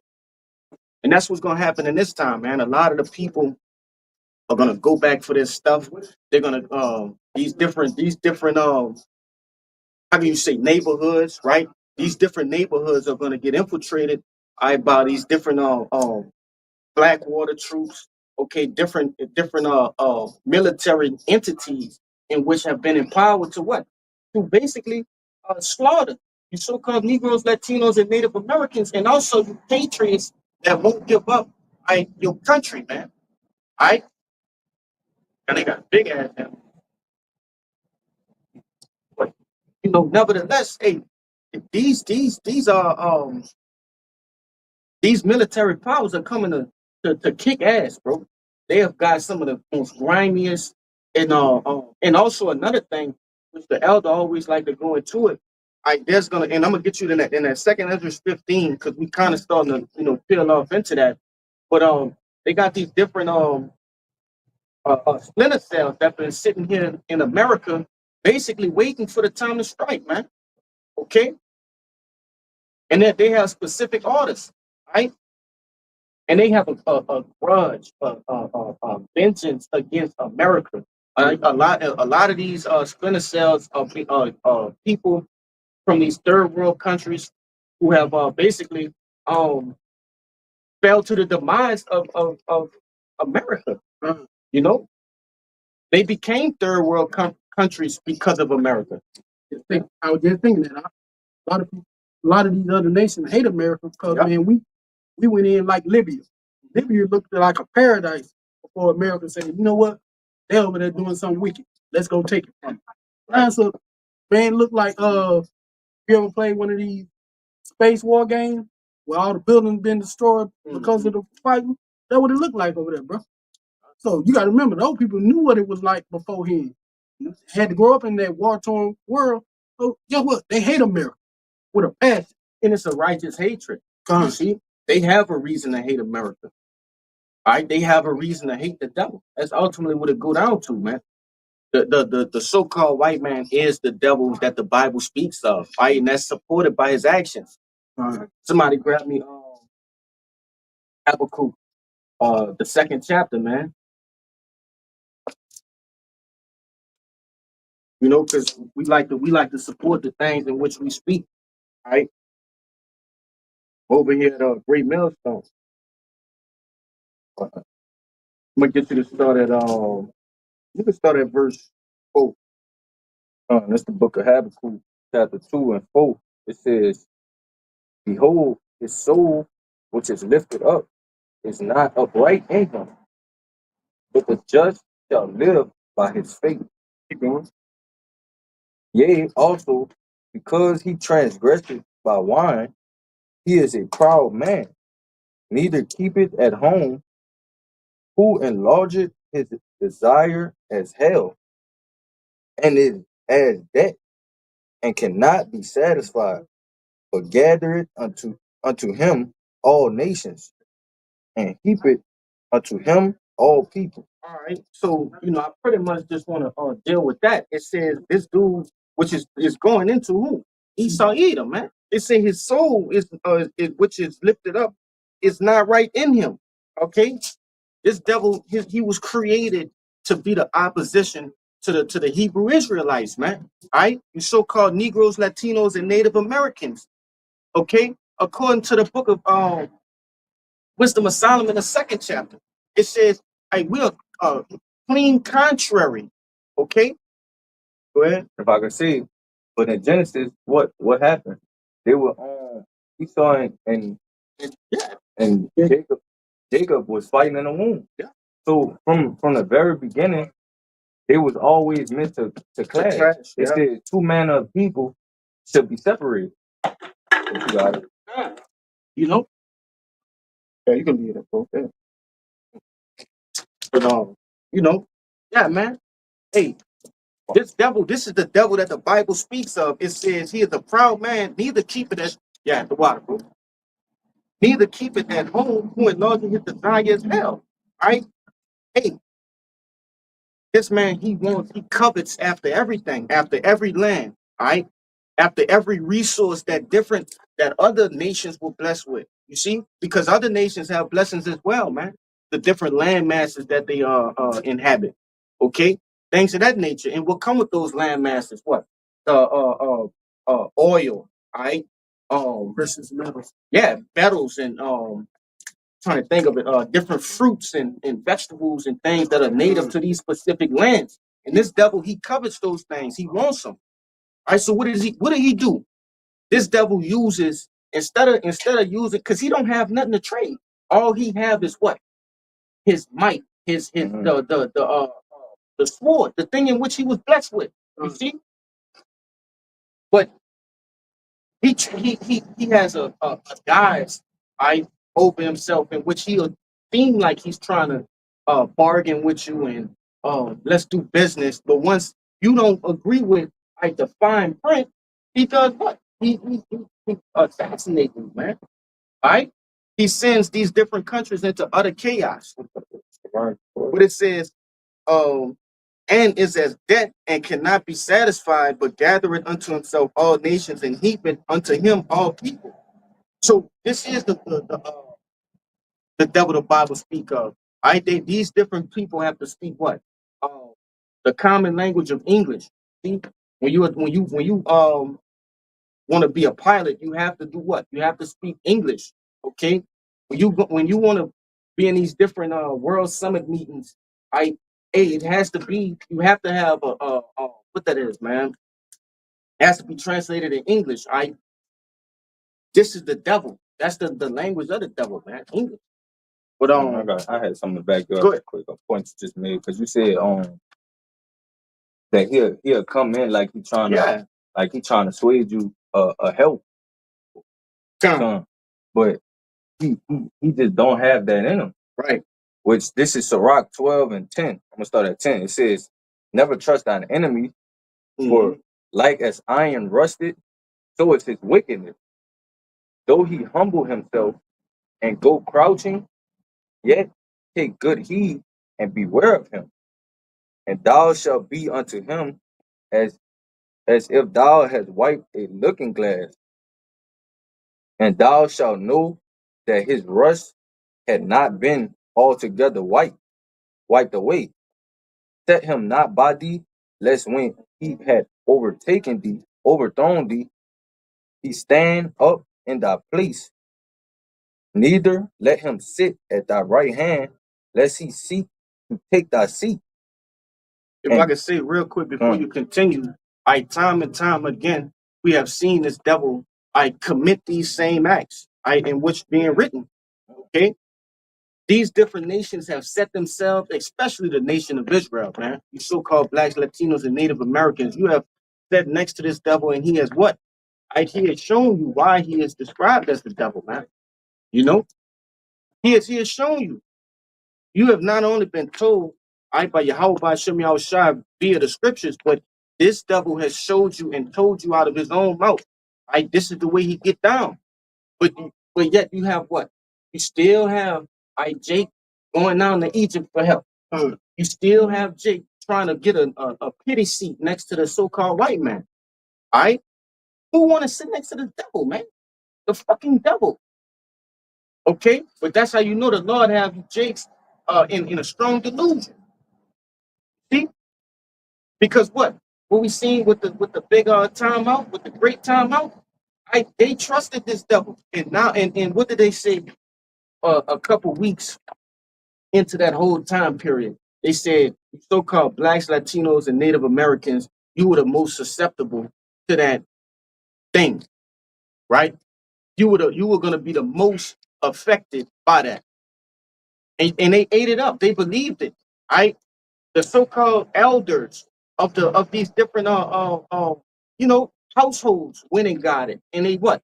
They led the young ones into it as well, man. The ones who supposed to have what? Wisdom, knowledge. They're supposed to know that this is the devil. You see? But nevertheless, hey, this is okay if I go through? Yeah, you got it, my man. Thank you guys. Have a great time. Yes, sir. God. They're gonna have men like him waltzing around during JT. gonna be doing acts. What's my hand? He look like he gonna do some acts, bro. And enjoy it. With much pleasure. He enjoy it. No, don't make me do it. He gonna do it. Y'all have precepts before we go back. I'm gonna jump Just back to to back, that. Second Ezra 15. Go to ahead. back you up, we were talking about how Jake depend on Egypt. Yeah. This is the book of Isaiah, chapter 31, starting at verse 1. Woe to them that go down to Egypt for help, to stay on horses and trust in chariots, because they are many, and in horsemen, because they are very strong. But they look not unto the Holy One of Israel, neither seek Yahweh. Verse 2. Yet he is also wise, and he will bring evil and will not call back his word, but will arise against the house of the evildoers and against the help of them that work iniquity. Nah, that's heavy, man. All right. Hey, our people, I go unto this devil for help. And what we're about to see why the scriptures say that. Like why we should depend on like the Holy One of Israel, Yahweh, Yahweh Shai. Okay? Because hey, when you go throughout these scriptures, all you see is the Lord trying to help us and basically allow us to live right, you see, at ease and do shit the proper way. All right? But our people want to live contrary. Want to say something? Yeah, all you get is when you go throughout the scripture, you get warned Mm-hmm. about everything. Yeah. But you got it. Nah, but that's the reason it's called Jacob's trouble. You see, Jacob is in trouble for this very same thing. I choosing another power. Okay, for all of the minute things that Jacob done in their lives as well. That's the main thing. Jake always wanted somebody other than Yahweh or Yahweh Shai, like as their leader, as their king, and there's a grave punishment for that, man. You see, there are no other gods but Yahweh. Come on, man. Right? I had something before we jump back. Okay, we'll jump back to that 15. Yeah. And we can ride that. That got some meat in that, man. This second Ezra 15. Start at 14. let me see. I had it. No, you can start at 10. This second Ezra 15 and 10. It says, Behold, my people is led as a flock to the slaughter. I will not suffer them now to dwell in the land of Egypt, but I will bring them with a mighty hand and a stretched out arm, and smite Egypt with plagues as before, and will destroy all the land thereof. If I could stop you right there, Egypt is already smited with plagues in the ancient world. So that's got to be talking about this place in which a brother can back that up with Revelations what is that, 9 and 11? No, 11. 11 and what? And 12, yeah. Back that up with that, man. Right? Because this place is likened unto Sodom and Egypt. Like, So Revelation 11 verse 8. And their dead bodies shall lie in the street yep. of the great city, which spiritually is called Sodom and Egypt. And those bodies are talking about are you Israelites, man? Okay, we weren't put to rest, meaning we weren't given the understanding that we were the true Israelites, man. The true children of Yahweh Ba'ashem Yahweh Shai, man. All right, read it Yes, one more sir. time. It's Revelation 11 verse 8. And their dead bodies shall lie in the streets of the great city, which spiritually is called Sodom and Egypt, where also our Lord is crucified. Yeah, so it's also called spiritual Sodom and Egypt based on the sins in which this place is committing, man. All right, the spirit of Sodom is definitely flowing heavily through America, man. Babylon the Great. All right, and what Egypt goes into what bondage? Okay, man, we are definitely what's that? That Exodus? Yes, indeed. Yes, they also where our Lord is crucified. Hey, that's America. Because hey, all you see is man, Caesar about his Jim. Nowhere in America. Hey, that's how Lord is being crucified, man. They changed the image. That's right. Let's go into that first Maccabees. Also that Job 9. You know, go ahead. All right. This is the book of Exodus, chapter 20 and verse 2. I am Yahweh thy power, which have brought thee out of the land of Egypt, out of the house of bondage. Right. Egypt going into that bondage, man. Okay, and that was in Exodus. Right, that was the time of the great Exodus. Right, the great Exodus. Right, the Israelites.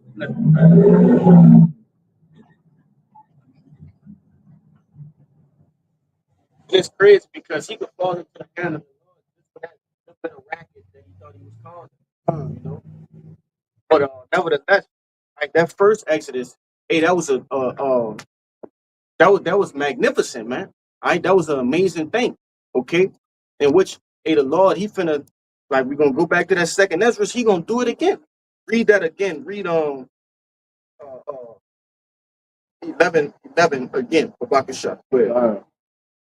Second Ezra 15 and 11 says, "But I will bring them with a mighty hand and a stretched out arm, smite Egypt with plagues as before, and will destroy all the land thereof." Yeah. So he gonna destroy Egypt with the plagues of before, man. What did he do last time, man? He sent a famine, okay, pestilence, all right. A lot of killing happened. See, man, it's finna, and the Lord finna deal with this place. Keep going. Verse 12, Egypt shall mourn, and the foundation of it shall be smitten with the plagues and punishment that God shall bring upon it. Yeah, the foundation of this place. This place was built off of commerce, right? Trade. You see, and as I stated earlier, you had this guy Donald Trump, who's what? It's like he's actually picking at the foundations in which this place uses to stand. All right, he's actively attacking those things, whether he know it or not. But we also know that he's a puppet as well. Okay, for the top elite banking families.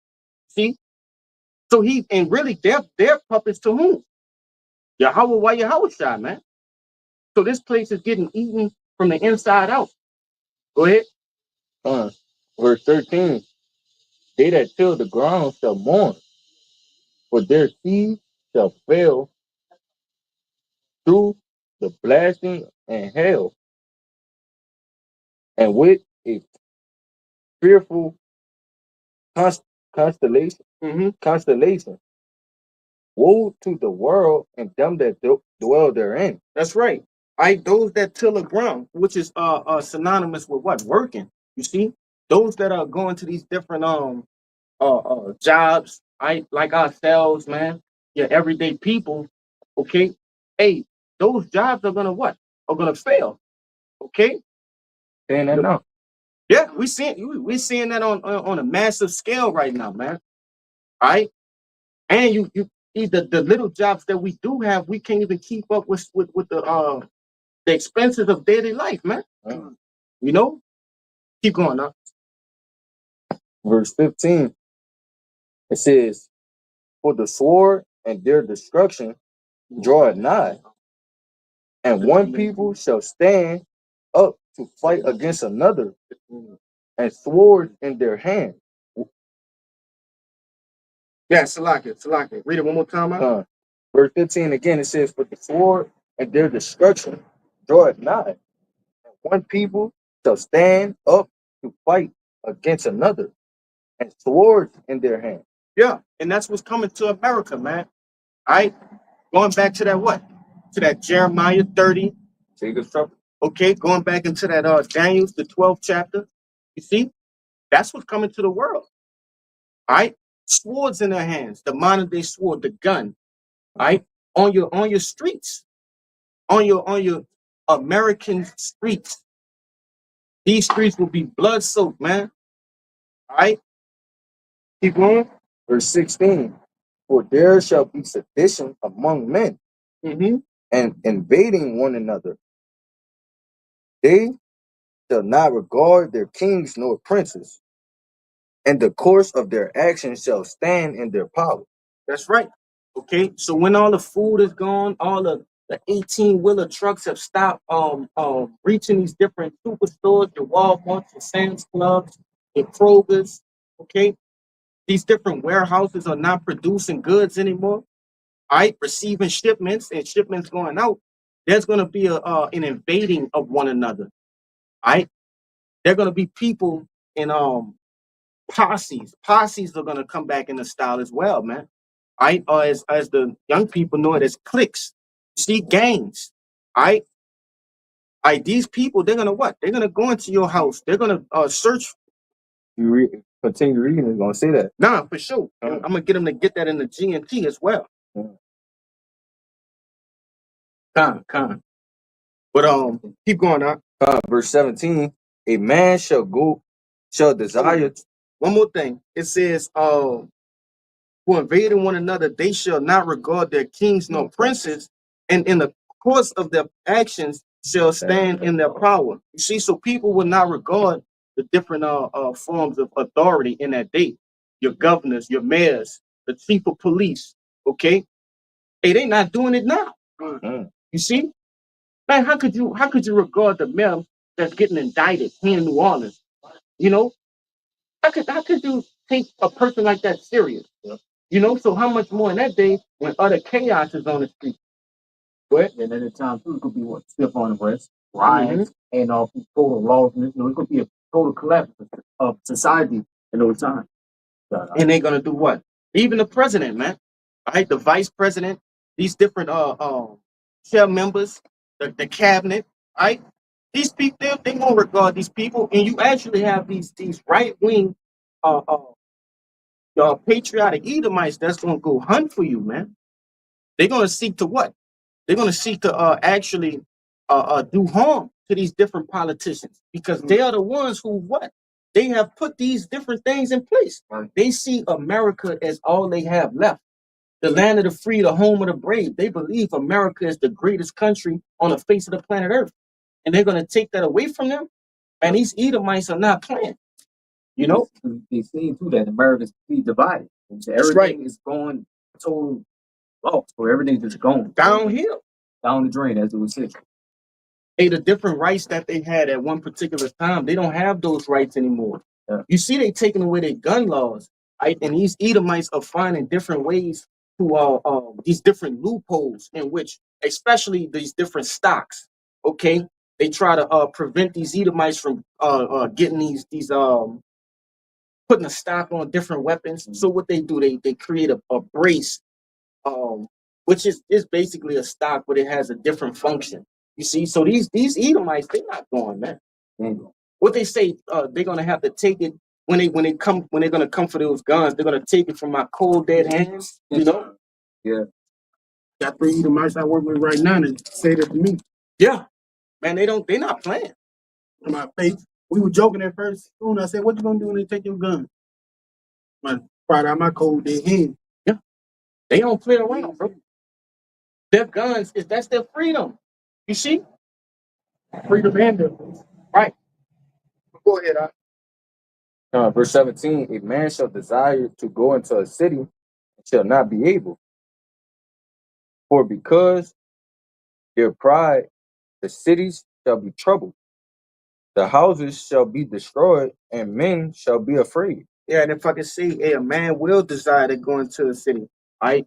And like I said, these people, you remember, I forget what it was. It was in Seattle. It was the no something zone. Where they didn't have police there for a small period of time, man. I forget what it was called, man. But it was a zone in which and I believe it was in a time of that great time out, bro, in which they basically were living lawless. It was anarchy in Seattle. When they doing the same thing in Chicago, like the ambulance when you come in, they only come to a certain point.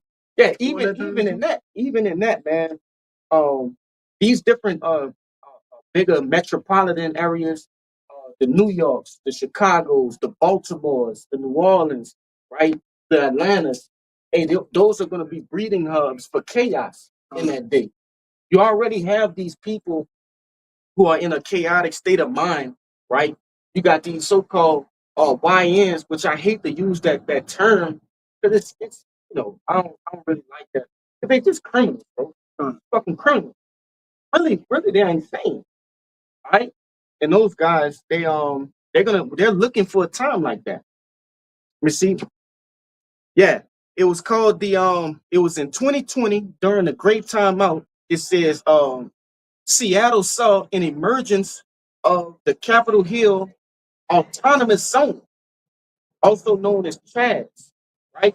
It says later renamed Capitol Hill organized protests. Okay. This area encompassing a 6-block radius in the Capitol Hill neighborhood was established by protesters from following demonstrations against police brutality and racial injustice. The zone became a space for activism, community organization, and artistic expression, but also experienced violence and ultimately was dismantled by the city. So that was in that time, right? Or the big time out, or the, like I like to say, the great time out. It said, go back to it one time. It said, it was a 6-block radius. When you think about a 6-block radius, that's a big area. You see, of what? Of nonstop violence. What about the people who was in that 6-block radius that didn't agree with that? You know, what about them? They had to go with the flow. You see, or what? Face repercussions, whatever those repercussions were. Police couldn't enter. Those. I remember seeing video footage. Those people were violent in that day. They didn't allow ambulances, police patrols, and things of that nature. Right? You want to say You something? see that in movies. They put these things out in movies, Mhm. like The Purge. Huh? When you watch the different Purge movies, they do this. Right? They set up blocks and then just control the area. Mm-hmm. But you got it. Yeah, and that goes back to what we were talking about with those Edomites having large amounts of firepower, man. Not like them. But nevertheless, Fuck. Yeah. The train. go back into that They got one more verse in it. go back to 17 for me. Really go back to 16 and read all the way down. You want me to read it all the way through? Yeah. Verse 6, 2 Ezra 15 and 16, it says, For there shall be sedition among men, and invading one another. They shall not regard their king nor princes, and the course of their actions shall stand in their power. A man shall desire to go into a city, and shall not be able. For because of their pride, the cities shall be troubled. The houses shall be destroyed, and men shall be afraid. A man shall have no pity upon his neighbor, but shall destroy their houses with the sword, and spoil their goods because of the lack of bread, and for great tribulation. Yeah. So it's not just something that I'm speaking random articles that I'm just finding at my whim. No, these things were written in the scriptures, and I support what's going on through the things that's happening in the world, man. You see, they think that the scriptures are not parallel with what's going on in the earth, man. Give me one of them. If they have more for Bakasha. Right? Make a point too out of, and at that time, this is for bread, the great tribulation. You know what I'm saying? It's gonna be cannibalism come back in a very big way. So once that food started running back in the ancient times, I think in the book of First and Second Kings, and there was cannibalism. Get that. Cannibalism. You can make the point. But yeah, there's gonna be people being eaten, man. Once you see food running low, no beans, no rice, man, you going after what? Human beings, man. Body parts were being cooked, man. You might walk past a certain household, you might smell a rotten flesh, and they eat, man. Taking a move in the road. Got it up. Nah, I want to say this because people think cannibalism is far-fetched. That's an ancient thing. No, cannibalism is coming back in a big way. All right? Because the scriptures say what? All right, the Lord, he gonna give, the prophets gonna eat. All right? We ain't gonna be eating no, yeah, give me this. Why? All right, we ain't gonna be eating no human beings and abominations and things of that nature. So what that leaves you to understand, these other people, they won't have food. All right? But grab that word sedition. This is the word sedition. Meaning it says conduct or speech inciting people to rebel against the authority of a state or monarch. Yeah. And we see that going on now in America, man. Okay. By way of these different damn, I'm trying to I can't think of their names, man. Damn, I can't think. But nevertheless, huh? Yeah, them two, but it was another word I was looking for. I'm the scatterbrain with that, but nevertheless, man, these different people are placed in high positions of power, especially like people like Trump, right? People like Elon Musk, right? That are speaking their opinions, right? These things that they speak on are opinions, they're not facts, man. In which they become provocative, all right? They start to provoke the people that follow them, man. People like Trump. Trump had one of the biggest followings in America. You see, for those right wing activists, man. Hey, I've been seeing lately in the headlines the KKK. All right, I've been seeing that a lot lately. See, so man, if you don't think that there will be race riots here, not only race riots, but you're gonna have what? The right wing versus the left wing. Okay, you're gonna have the straights versus the bent. If you catch my drift. These things are gonna happen. You wanna say something? Yeah, because they got some stuff in the online etymology of that word. This edition on the online etymology, it says rebellion, uprising, revolt. It says factionless commotion in the state. It says attempt to overthrow civil authority. Well.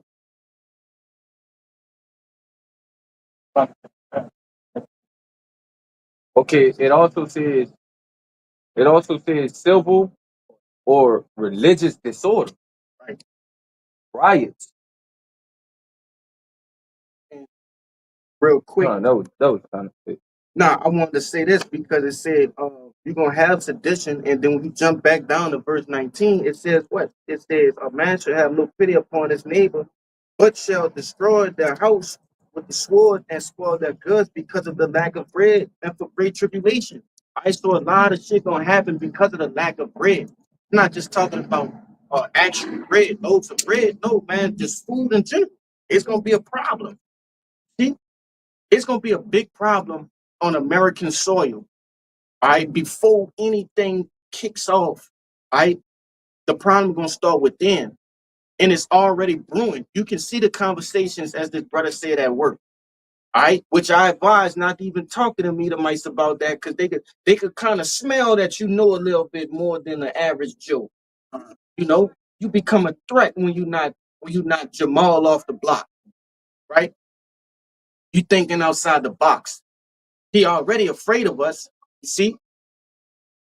So this devil, man, the tension is it's a lot of high tension, especially with these different cases of police brutality that have been brewing up as well, man. You got people that still bent out of shape about George Floyd. What that dude name was?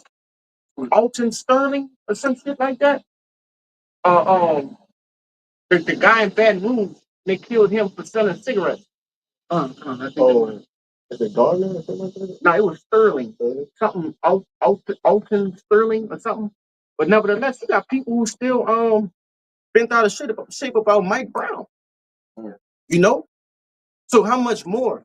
Hey, and the Lord is biblical because the Lord, he gonna spring up Judah, man. You wanna say something? Yeah, I was looking through the news app the other day, just going through some of the comment section. Mhm. Edom mad that they can't say nothing about Jake. Yeah. They mad that they can't say, how they put it, 55% of the crime are done by Black Americans. They mad that they can't say that. Just that. They want to criticize Jake so bad to where it's really pissing them off that they can't say one thing about Jake. But, He will meet with exactly what the scriptures say. The accuser of our brother. That's what he was. That's what he was meeting. That's what he's doing, man. You know, and the brother was going into what? He was going into race wars. which just recently, down here in New Orleans, they had a group of neo Nazis walking around, and they were yelling out, put their hand on his chest, yelling out "White Power," in the public. So, like you said, the racial wars are brewing, right? Yeah. And also you mentioned basically the police, man, which the troops now are basically going to be what? It's going to be a police state. That's what it's going to be. They're going to turn the troops into your modern day police. All that snatch and grab stuff, running in the stores and doing all that's going to be a thing in the past. Because you're not going to be able to do those things. They're going to mow you down for doing it or lock you away forever. Yeah.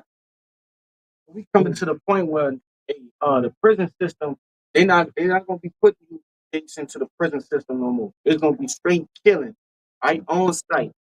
Okay, as you can see, what is this? Oh, that's some other shit. It says you got these different concentration camps, right, that are being built nationwide. Alligator, Alcatraz.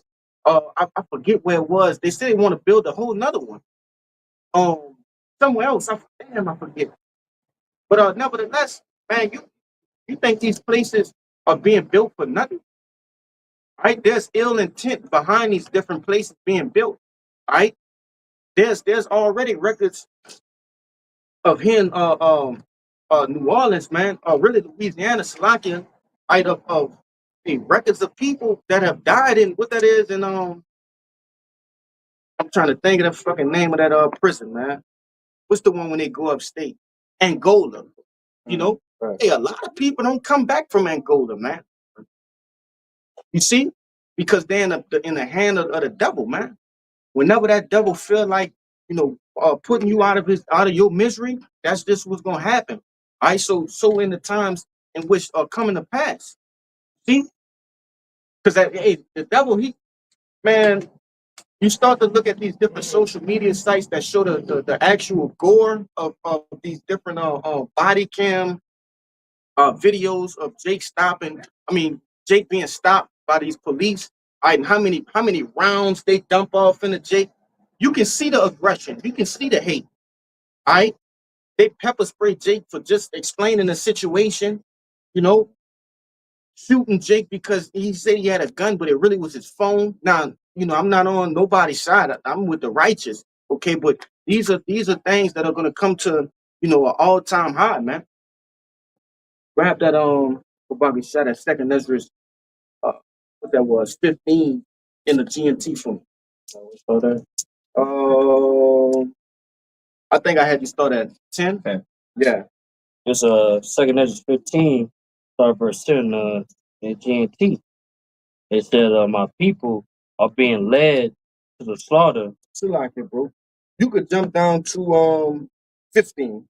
I don't want it to be too long. Yeah, it's second Ezra 15, verse 15, GNT. It said, "The war that will bring their destruction is very near. Nations will arm themselves and fight against other nations. There will be great political turmoil with one group trying to overpower another and gain control." See? So there will be great political turmoil. Right now it's just words. These different sides of the political parties are just trading words. But like I stated earlier, you have these diehard right wing believers at this point. You see, followers at this point. Okay, hey, being a right wing believer, it's almost like a religion. All right, but nevertheless, hey, they're just and these are those are the ones that believe Trump as their god, man. All right, they go out, they train, they stock food. All right, those are your mostly your blue collar Edomites. All right, those construction workers, lumberjacks, and tradesmen, things of that nature. Okay, they really want to shed blood, man. You see? Keep going.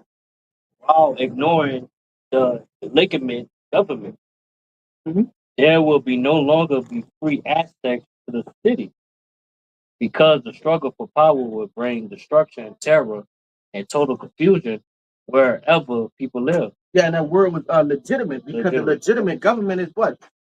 The structure of the government we have now. They're gonna completely ignore that. Okay, and then what? What's gonna ensue after that? Martial law. There's gonna have to be something to stop the crime at that time, man. because everything is going to be out of order. Kind of. These politicians are gonna try to reclaim order, and it's just gonna turn these people against these different what do you call that military powers, man. Your National Guard and shit like that. Because the National Guard, they're not going to be able to hold down the American people. They have love for the Americans. They are Americans. They won't take the necessary steps it takes to what? To subdue the Americans. Okay? And that's what's going to bring those different foreign powers, man. Military might. Right? They don't have the same feelings that Americans have towards other Americans. Because those National Guards, they still have families and stuff that's still here. So, of course, they're going to feel the way about doing things like that. But some other people, they don't care. Yeah, the moral compass of an average American is distorted anyway. They see this place as nothing wrong with it. You see, so they will have a problem with trying to fix it when it come down to it, man. How is Billy gonna tell James that stay next door, hey, you get the hell inside, or before I kill you? No, that's been his neighbor for 15 years. You see, they're gonna have to take a completely different ethnic group of people to enforce law in that day, man. Think you had a little bit more. What verse you was that up? I'm on 19 now. Let me look. Large. Yeah, finish 19. It said, driven by famine, terrible suffering, people will assault their neighbors and mercilessly plunder their possessions. They're gonna plunder their possessions, man. Right? I had to go in that second entrance, 16 and 46. Yeah, go all the way down to verse 49. The bucket shot. This is the book of 2nd Ezra, chapter 16, verse 46, and it reads, "For strangers shall reap their fruits, spoil their goods, overthrow their houses, take their children captive, or in captivity, and famine shall they get children." Yeah. So you're gonna have strangers, man. Guys from different cities, guys from different areas of the city, right? Going into these other sectors of the city to do what? To pillage, you see, to plunder, all right, to take the goods, man, to hunt and gather. You see, it says, and take their children captives, for in captivity and famine shall they get children. Yeah, they're gonna steal children, man. In that day, a lot of these women that have multiple children, which I'm gonna get you to get that Second Kings, all right, what that was, First Kings, Second Kings, I'm gonna get you to get that, but nevertheless, children in that day, people they're gonna be taking children in that day, man. You know, as crazy and as outlandish as it sounds, a lot of these Keishas with 10 and 12 children, right? They're gonna start losing them. They're gonna start getting taken. Keep going up. This is 2nd Ezra, chapter 16, verse 47, and it reads, "And they that occupy their merchandise with robbery, the more they deck their cities, their houses, their possessions, and their own persons." Yeah, it says, and they that occupy their merchandise with robbery, and the more they deck their cities and their houses and possessions in their own person. Keep going. 2nd Ezra 16, verse 48, "The more will I be angry with them for their sin, save the Lord. Keep going. Like as a whore interviewed a right and honest and virtuous woman." Verse 50, "So shall righteousness hate equity when she decketh herself, and shall accuse her to her face when he cometh that shall defend him that diligently search out every sin upon earth." Yeah, and the point was, hey, the Lord is really angry with these people that deck their houses with possessions and all of these assets and equity. Right, their bank accounts are full, and it's full from what? Deceit, man. Right? They have deceitfully got these things, and the Lord gonna take that back. Well, you mind jumping up the book of Sirach. It is chapter 16 and verse 13. All right, so this is Sirach 16, verse 13.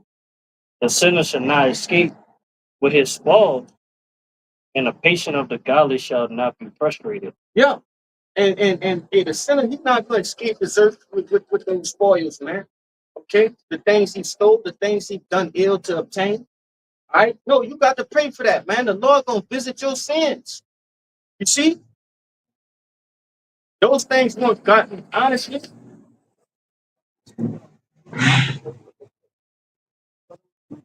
Yeah, I thought but you see, that's the times we're coming into. And somebody grabbed me Baruch chapter chapter 1 and verse chapter 2 and verse 3, and then somebody grabbed that's it. Yeah. Baruch 2 and 3. That's the book of Baruch, chapter 2, verse 3. It says that a man should eat the flesh of his own son and the flesh of his own daughter. Yeah. So that's something that's gonna happen as well in JT, man. All right. Hey, like I said, cannibalism is gonna become a reoccurring thing in history, man. All right. The times of cannibalism are very desperate. All right, those are desperate times, and those are desperate measures in which people gonna take upon themselves again. Their hunger, will basically overtake their rational mind. You remember and we was just talking about cartoons earlier before camp. You remember when on Tom and Jerry, when the little thought bubble will pop up in their head and Spike head and he'll see a big red T-bone steak, you know, and he'll kind of go into a delusion. Like people are gonna have delusions in that day, man, in which they're gonna believe that to be a righteous thing to do. Not I wouldn't say a righteous thing to do, but something to that would be the answer to their problem. To consume their kids, man. You see? To satiate their hunger, they're gonna eat the flesh of their own kids, man. And that's in the scriptures. You got something you want to bring up? Lamentations 4. Yeah, grab that. Yeah, find a way, man. Yeah. This is Lamentations 4, and I saw that verse 9. It says, "They that be slain with a sword are better than they that be slain with hunger. For these pine away, stricken through for the want of the fruit of the field." Yeah, yeah, it's better to be killed. Kind. You can show that. You can show that. Yeah, brief. That's a good illustration, man. Put it on big screen. Yeah, real quick. We just show this.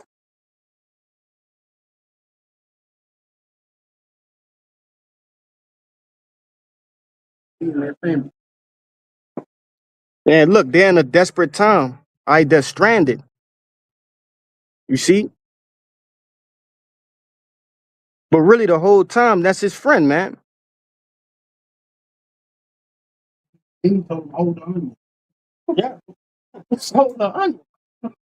You know, we're coming into a time in which people are actually, the Lord is going to send those delusions, man. Read that one more time for Yeah, me. I had a little bit more to it. And this Lamentation 4, verse 9, it says, "They that be slain with a sword are better than they that be slain with hunger. For these pine away, stricken through for the want of the fruits of the field." Yeah, they're going to pine away for the want of the fruits of the field, man, for food. All right? Man, you're going to have people eating shit like leather, you know, things that are good. No, I saw it blocking. They did that during the siege, man. When the Babylonians came in, and then eventually the Romans came in 70 AD. It was eating, tree leaves, bark, anything, leather. They'll eat anything in order to survive, man. Yeah, Which we basically shit cakes. Yes. Oh, I ain't- If It's a true thing, man. Yeah. Because the account the brother gonna give it talk about dung being Right. consumed.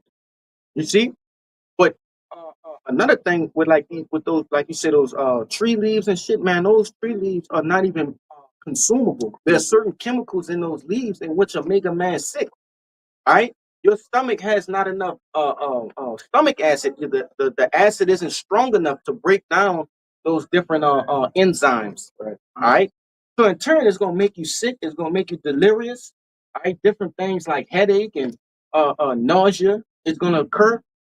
Esau give you a food right now in today's time that can't be broken down with through enzymes. Something like almonds. Almonds, you're supposed to soak the almonds Right. and sprout them. And then what that does is germinate them and it releases enzymes so that you can actually digest them. But he just sell it to you whole, straight up. You know? And it messes up your digestive system, man. Huh? A lot of the devil does, man. Which he does it on purpose. We kind of went into that. How this devil puts all sorts of things within the food systems and shit like that, and he don't give regard unto, But this is the devil. See, you want to say something? No, not I slipped my mind. Like Huh? But you got it. I got verse 10, and it says, "And the hands of the pitiful women have sodden their own children.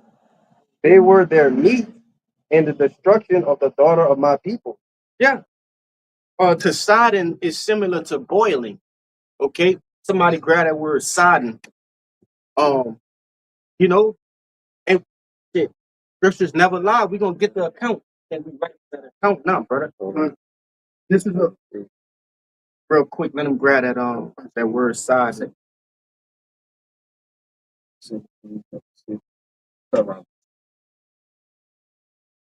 Hey, you know what that one scripture that say they should snatch up their own flesh? This is the book of 2 Kings, chapter 6, and verse Real quick, you got the word. that's that word sodden and the blue letter. 1310. Strong's H1310. Bashal. That's it. Bashal. And the form just below that, Bashal. Bashal. Which it says in the outline of biblical uses, it says to boil, cook, bake, roast, ripen, grow ripe. That's pretty much That's it. the point. To boil, to cook. You want to say something? I want to say to hey, that all falls out. Matthew 24:13. Love a man shall West Coast. Well, it's gonna drive people insane or psycho to where you'll boil down your own children to eat. That's how bad it's gonna be. That's how serious the Jacob's trouble is, man. But look at our people. Look. On it, go. You see, on a rent me boat, man, dancing and gyrating. Yeah, in a mirthful spirit, but just don't know. Those probably are some of the same women, because the Lord do shit like that. He'll let a group of women pass, and they'll be the very same people that is gonna eat their children. You see, the Lord will do that. But yeah, let's get that. all right. This is the book of 2 Kings, chapter 6, starting at verse 24. It came to pass after this that Ben-Hadad, king of Syria, gathered together all his hosts and went up and besieged Samaria. And there was a great famine in Samaria, and behold, they seized it until as head was sold for 80 pieces of silver, and the forepart of a cab of dove dung for 5 pieces of silver. Yeah. So you had this siege in which, what is even called? Huh? Weirdo. Hey, don't never trust a man with blue lenses on sunglasses, brother. His old lady down there. It says that great famine that happened in Samaria. Right? It says a cab of dove's dung was sold for 5 pieces of silver, man. So dove shit was sold, right? It wasn't sold for no medicinal purpose or anything of that nature. No, that was sold for consumption. You see, to be consumed. And it also said what? Until an ass's head was sold for 4 score pieces of silver. All right. So the head of a donkey, right, was sold, right, for to eat. When you look at the head or skull of anything, right, that's what the least amount of meat is. You see, there's not much meat on the head of that. All right. And in a donkey in that day wasn't something that you would, normally eat. It was actually a agricultural animal. Right? You use that to what? To plow land, see? To store things and carry things a long distance. You only ate an ass if it was, you know, yeah, it was a desperate time. And that's what it's showing right there. Keep going. Verse 26. And as the king of Israel was passing by upon the wall, there cried a woman unto him, saying, Help, my lord, O king. And he said, If Yahweh not help thee, where whence shall I help thee? Question mark. Yeah, if the Lord can't help you, well, how the hell am I gonna be able to do it? That's basically what the king of Israel said, all right, when he passed those 2 women. You see? Because in all honesty, when you're going through a siege, basically a siege is a particular place being encamped about by the enemy. Right? The water supply is cut off, the trade routes are cut off. You see, you're gonna have a lot of besieging happening in America, man. Hey, these different vigilante groups are not gonna allow trucks, right, to come through main roads, things of that nature. First and foremost, to what? To get the goods for themselves, and then also to starve people too, man. You know, the Lord gonna put the spirit on those people to do that. But keep going. All right. 2 Kings 6 and 27 from the top. He said, If Yahweh do not help thee, whence shall I help thee? Question mark. Out of the barn floor or out of the wine press? Question mark. Yeah, he was being sarcastic. Like, how am I help you? What, I got food in the bone floor? Or I got food, I got drink in the wine press? You see? Go ahead. Verse 28. And the king said unto her, What aileth thee? Question mark. And she answered, This woman said unto me, Give thy son that we may eat him today, and we will eat my son tomorrow. Verse 29. So we bought my son and did eat him. And I asked her on the next day, Give thy son that we may eat him. And she had hid her son. Yeah. You see? Well, really, you can get on verse 30. Fine. Verse 30. And it came to pass when the king heard the words of the woman that he rent his clothes.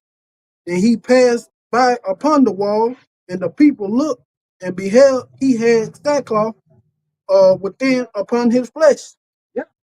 I so ultimately I through that encounter with those women, I ate the king, he was basically he when you place sackcloth upon yourself, that's a show of mourning. See? And it's the king with sackcloth upon him. It said, like, these women, they basically made an agreement. They came to an agreement that one day this woman gonna boil her son and they gonna eat him, and then the next day, they gonna boil the other son. But the one woman, she did what? She bamboozled the other one. You see, she went and hid her son. You know, and that's how it's gonna be in the times to come, man. These women, they're gonna. Hey, we always go into it, right? Everybody have a favorite. So in that day, the least favorite kid, right, of these different treacherous women, that's gonna be the first one on the dinner plate, man. You know, these women are already deranged in their mind, man. Right? They're already the thought pattern is already distorted. You see? That's what happens when you're hungry, man. Yeah. Like, you ain't eat nothing. That's when your mind just, you know what I'm saying, you can't think straight. The Hallucinate. hallucinating. Yeah. You got it. Speak right quick before I'm about to pull something up to 30. I got the 9. Yeah.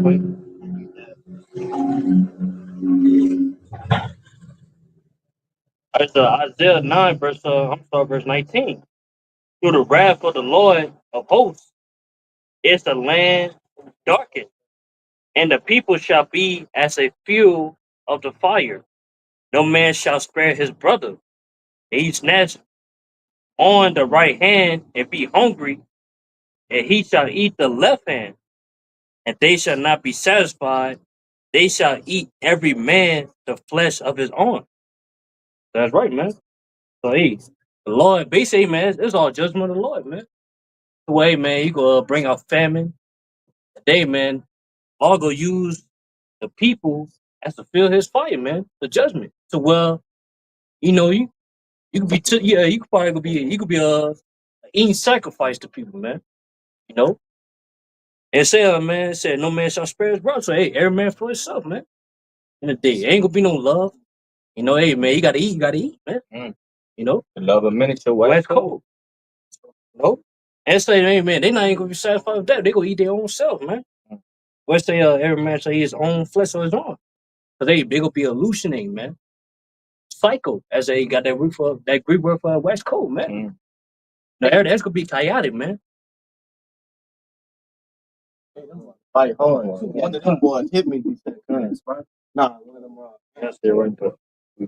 But nah, man. To snatch at your own hand, that's a desperate move, man. Staying to the midbrain. Yeah, staying to the membrane. I mean, look, we gonna grab this. This is a couple of the different symptoms of starvation, and this is one that stood out the most. You can grab the header for it and read down. The symptom of starvation, psychological and cognitive symptoms. Mhm. Irritability and mood swings. The brain deprived of essential energies can lead to mood instability. Yeah, it says to be irritable. All right, so you irritated at every single thing. Eve is already irritated with her kid. You see, Jake is already irritated with his woman, with his kid. Okay, so how much more when he's starving? You see? It's that mood swing. Yeah. John, Proverbs 124. You got it. Depression and anxiety. Psychological distress, including symptoms of depression and anxiety, are often associated with starvation.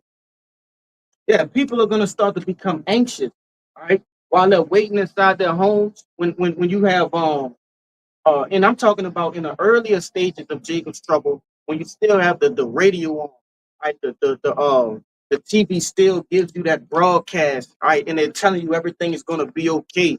Just wait, just wait. All right, we're sending rations to your nearest city, and they're gonna give you a location. These are all things that are gonna happen, man. You see, and people are gonna get irritable when those things either run out or don't come to pass at all. You see? They're gonna have that woman in their ear. Oh, we can't go on like this. You know, we man, look at the children. Do it for the children.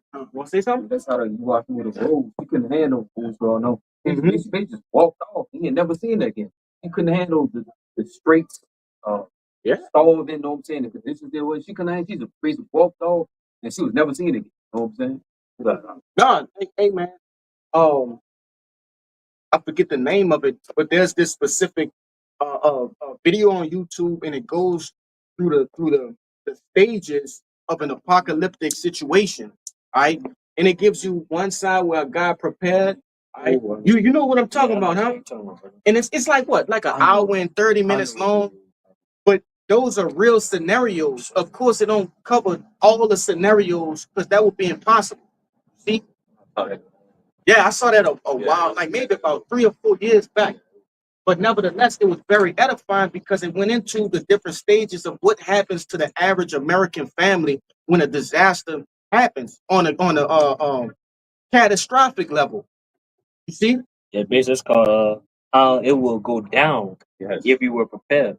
So on the thumbnail, because They got two parts too. yeah, That's what happened. yeah, it's super heavy, man.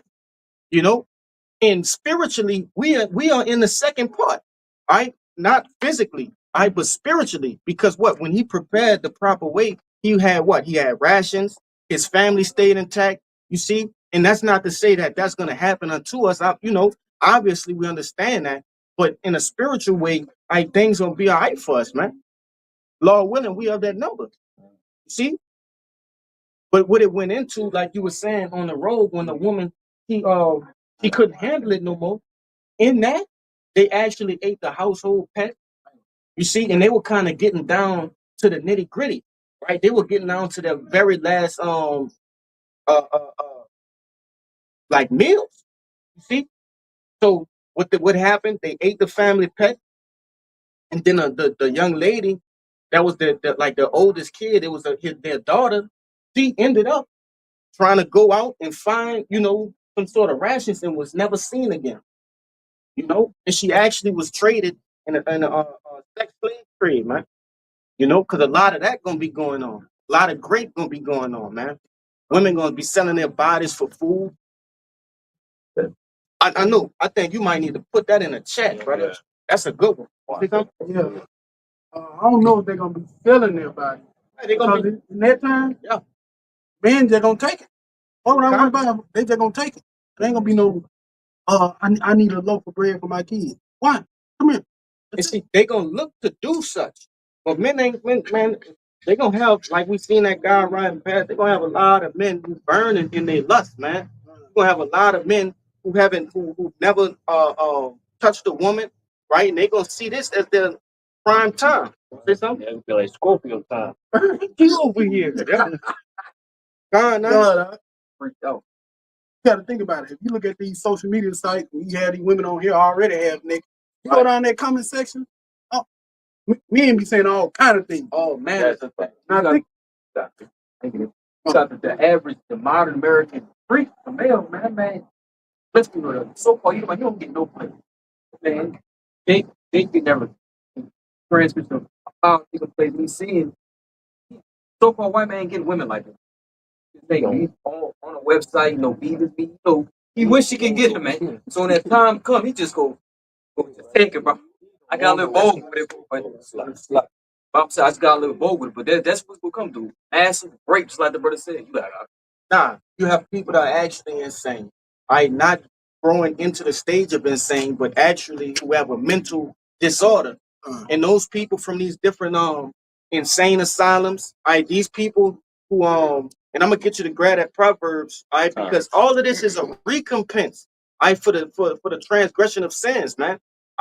But you have people that they're not gonna be able to get that different Ritalin and ADHD medicines, right?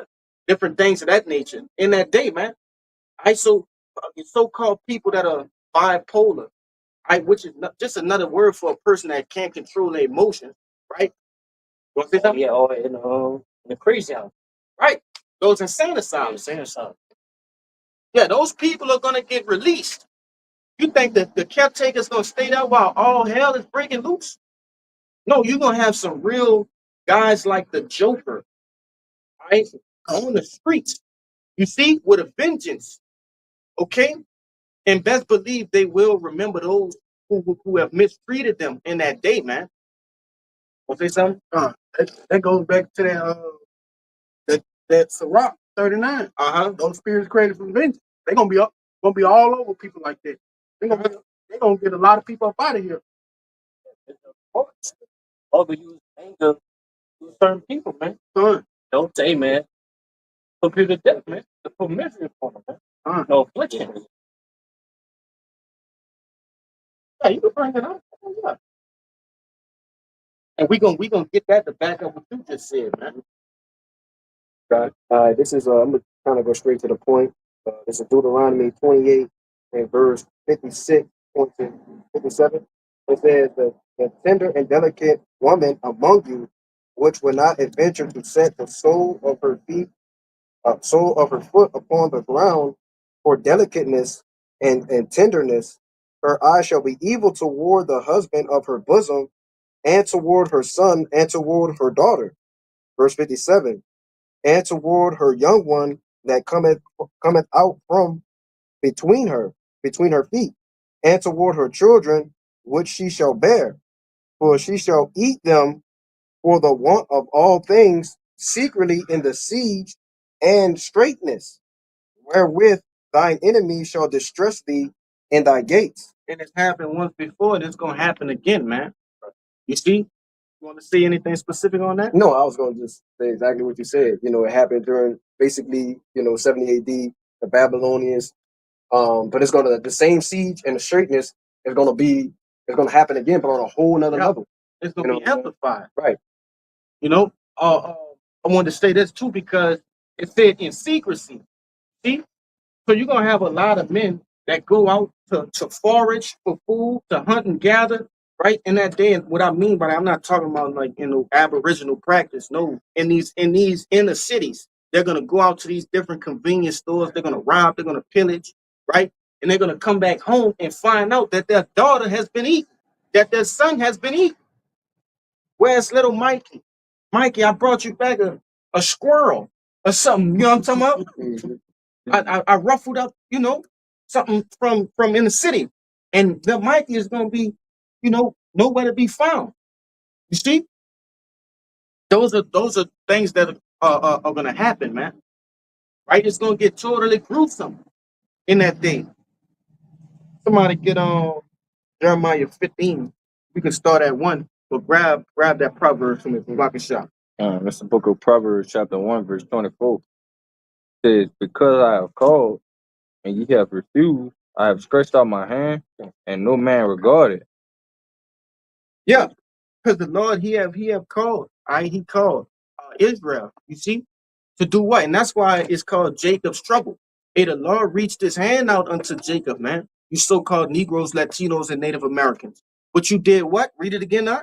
It says, because I have called and ye have refused, I have stretched out my hand, and no man regarded. Right. And what we're doing right now. Hey, the Lord is symbolically stretching out his hand through what? Through us, man. Through the hearing of this word to return back into your power, man. The power of Israel. See? The true the true God of the heavens and the earth, man. You see? Not Jeebus cross. Not Buddha. Not Allah. No. Yahweh. Why Yahweh shy, man? You see? Keep going on. It says, but ye have set not all my counsel, and would none of my reproof. And what is his counsel? And what is his reproof?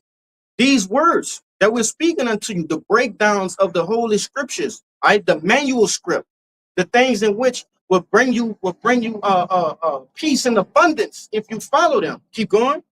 I will also laugh at your calamity. I will mock when your fear cometh. That's right. So how the Lord gonna do that? I always say this. He's not gonna open the sky and show a big ass face and be laughing. Nah, he gonna do it through the men of the Lord, man. You see, we're speaking through him. We're gonna laugh through him too. Well, he's speaking through us, and he's gonna laugh through us as well, man. Okay? All of the people that have shunned us, shunned our word, mocked us, got us fired, spoken evil, lied on us. Man, the Lord gonna mock at you, and he gonna make it known. You're gonna be a public example. Just like it's starting now with these different other camps in which odious works are being brought out that they've been doing. See, he's being mocked in the congregation of Israel, man. Now he's being mocked for the whole world. At first, it was just closely related to Israel. Now the whole world can see him and mock his transgressions. Keep going on. And it says, when your fear cometh as desolation, and your destruction cometh as a whirlwind, and when distress and anguish cometh upon you. Yeah. So whatever you fear, whether it's drowning, fire, starving, getting shot, getting stabbed, getting bit by dogs, which we gonna grab that too in the book of Jeremiah, because the Lord have all them things set for you 2/3 wicked ass niggas too, man. We gonna grab that. But nevertheless, whatever your fear is, hey, the Lord, he gonna smite you upon that fear. You see, the Lord is the king of terrors. How can he be the king of terrors if he don't bring your most fearful fear to you, man, and have you perish by it. Want to say something? Yeah, I was just gonna say because pride makes you fearless. That's what it does to the people, man. Right? You got pride on you. You can't be told nothing. Everything you think within your mind is gonna happen within that day. You actually believe that it's gonna happen. You say, I'm gonna wake up, I'm gonna go to the store, I'm gonna go to work. You know what I'm saying? There's nothing that's gonna happen to me.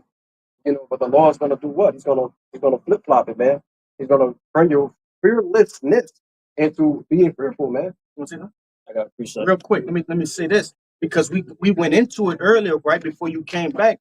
Because the fear of a prepper is to not have his shit. You see, in that day. So it makes so much sense that the law gonna make them be well away from their safety or their comfort zone. You see, that's the prepper's worst nightmare. You see, you got your precept out. There's Isaiah 66 verse 4. I also will choose their delusion Mm-hmm. and will bring their fears upon them. Because when I called, none didn't answer. And when I spake, they did not hear. But they evil before my eyes and chose that in which I delighted not. Yeah.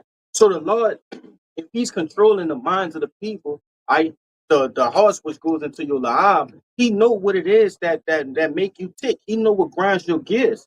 He knows what put fear in your heart. He say He will choose your delusion, not you. The Lord gonna choose your shit, and he gonna fulfill his basically he gonna be satiated, by your debt, man. Satisfied, because it's to His satisfaction in a fashion that He's gonna destroy you, man. That's why we read it earlier. It's a fearful thing to fall into the hands of the Lord, man. You know, keep going in that Proverbs, huh? Verse 28, Proverbs 1 and 28, it says, Then shall they call upon me, but I will not answer. Then shall they seek me early, but they shall not find me. For they hated knowledge and did not choose to fear the Lord. Now, Salakia, one more time to verse 28. Verse 28 again, it says, Then shall they call upon me, but I will not answer. They shall seek me early, but shall not find me. That in that time it's gonna be too late. All right. When your delusion or your judgment look right up in your face, it's too late to run into the tower, man. See, your destiny, you can't run away from your destiny, man. All right. You have chosen your path, which that path was destruction. All right. So just because cause you're gonna have people who know the name of the Lord in that day too, and they're gonna call upon the Lord, but they didn't call upon them in the proper moments. They didn't put in the proper work. Right? Their belief, if they didn't believe when belief was not sin. You see, when faith was not sin, they only believe in because it's right in their face. So it's not worth as much. It's not really worth. You see, of course they have some that are gonna come in the 11th hour and believe in that day, but they were slated to do such. This is going into the people who rejected wisdom, who rejected knowledge, who rejected Yahweh by Shem Yahushai, man. You see, this is the judgment of those people. Keep going on. Verse 29, it says, For they hated knowledge and did not choose to fear the Lord. They Yeah. would It's a when serving the Lord, the first thing you do is to fear the Lord, and through what? Through practicing like the law, statutes, and commandments, you start to understand what to fear, and how to fear the Lord. These people don't want to do that. And fear, when you go into it, and it's according to what we speaking on in this particular scripture, it goes into following the law, statutes, and commandments to the best of your ability. See? Hey, of course we fear the Lord as in, afraid.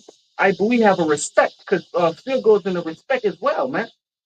If you brothers always say, if your dad says, don't do this and don't do that, and you respect him, you have a certain fear for him because you know what's gonna happen as a consequence for whatever it is he told you not to do, and you do it. And that's the same with Yahweh Hashem Yahushai, man. Right?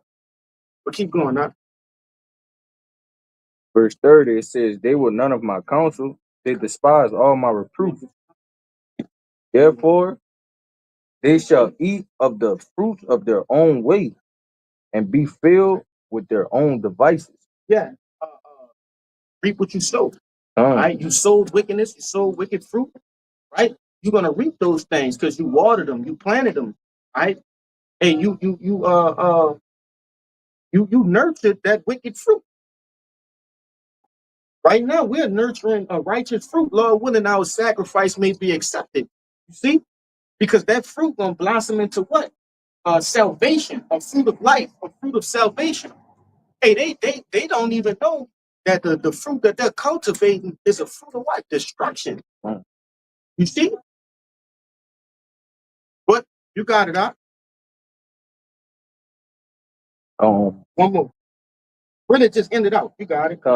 Verse 32, it says, for the turning away the simple shall slay them. So like it, verse 32 again, for the turning away of the simple shall slay them, and the prosperity of fools shall destroy them. But whoso hearken unto me shall dwell safely, shall be quiet from fear of evil. That's talking about the elect, man. Mhm. Said those that, but they're the ones that's hearkening to the Lord. They're gonna do well safe. You know, as scripture say, righteousness shall deliver from death. You know, so hey man, us as the OP elect, man, we ain't gotta worry about all these things that's about to happen on earth. Cause hey man, we already doing what's supposed to do to remain safe, man. But that's why I say in on Jeremiah 30 that it's like a time of no other, but he shall be saved out of it, which is talking about the elect. Yeah, because according to Ezekiel 9:4, we're gonna have that mark of exemption, man. Of the water. Real quick. Grab that from me. I'm gonna let get your precept. And go ahead. This is the book of Psalms, chapter 34 and verse 15. The eyes of Yahweh are upon the righteous, and his ears are open unto their cry. And I brought this out. I'm gonna let you keep going, but I brought this out because you mentioned Ezekiel 9:4. See, we're crying unto the Lord. These video epistles, our prayers, those are the cries unto the Lord, man. We are crying and sighing, for the abominations that are done in the midst thereof. See, keep going. Right? Verse 16. The face of Yahweh is against them that do evil, to cut off the remembrance of them from the earth. The righteous cry, and Yahweh hears and deliver them out of all their troubles. See? So hey, there's a reward for practicing the righteous acts, right? To the best of your ability, rehearsing those righteous acts, right? There's a reward. Hey, the Lord save you out of all your troubles, man. Of course, we're not gonna get it perfect, but it's the effort, it's trying. Keep going on. All right, verse 18. Yahweh is nigh unto them that are of broken heart, and saveth such as be of a contrite spirit. All right, and that's synonymous with being meek, all right, not being prideful. Okay, understanding that hey, all we can do is rehearse the righteous act. See, understanding that we have all been called and not chosen yet, but still striving for the mastery. You see, lawfully, because that's in there too. It says lawfully. We're striving for the mastery lawfully. Okay, keep going. All right, verse 19. Really jump down to to hell with it. You can finish it out. Many are the affliction of the righteous, but Yahweh delivered him out of all of them. All of the things we go through, the Lord has delivered us out of them. So what's the difference between the things that's coming, man? He said he was gonna feed us, he was gonna protect us, okay, keep us from harm's way, and ultimately what? Lord willing, we are that number getting beamed up on them chariots, man. See, come up hither. You see, until the indignation of the Lord passed. You see, go ahead. Verse 20. He keepeth all his bones, not one of them is broken. Keep going. Evil shall slay the wicked, and they that hate righteous shall be desolate. Yeah, they that hate the righteous shall be desolate, man. Those people who hate the prophets, who hate the Lord, who actually despise the ways of Yahweh Hashem Yahushua, all right? Those spirits of vengeance in which we spoke about in what? Sirach, the 39th chapter. Hey, you gonna fall prey to those spirits, man. All right? But it said, Yeah, go ahead. Verse 22. Verse 22. And Yahweh redeemeth the soul of his servants, and none of them that trust in him shall be desolate. And that's synonymous with what? I think that's Sirach 2, man. It's it. All right. Look into the times of old and see how many that trusted in the Lord and was and basically turned on him. Roughly paraphrased. That was forsaken. They were forsaken, right? There will be none. All right. There's nobody you can say in the scriptures that was forsaken by the Lord that believed in him and trusted in him. All right. There's none of them. So it's even much more in these times, man. These, like we went into, these times are going to be the most evil that the earth has ever seen. Okay? What? Come.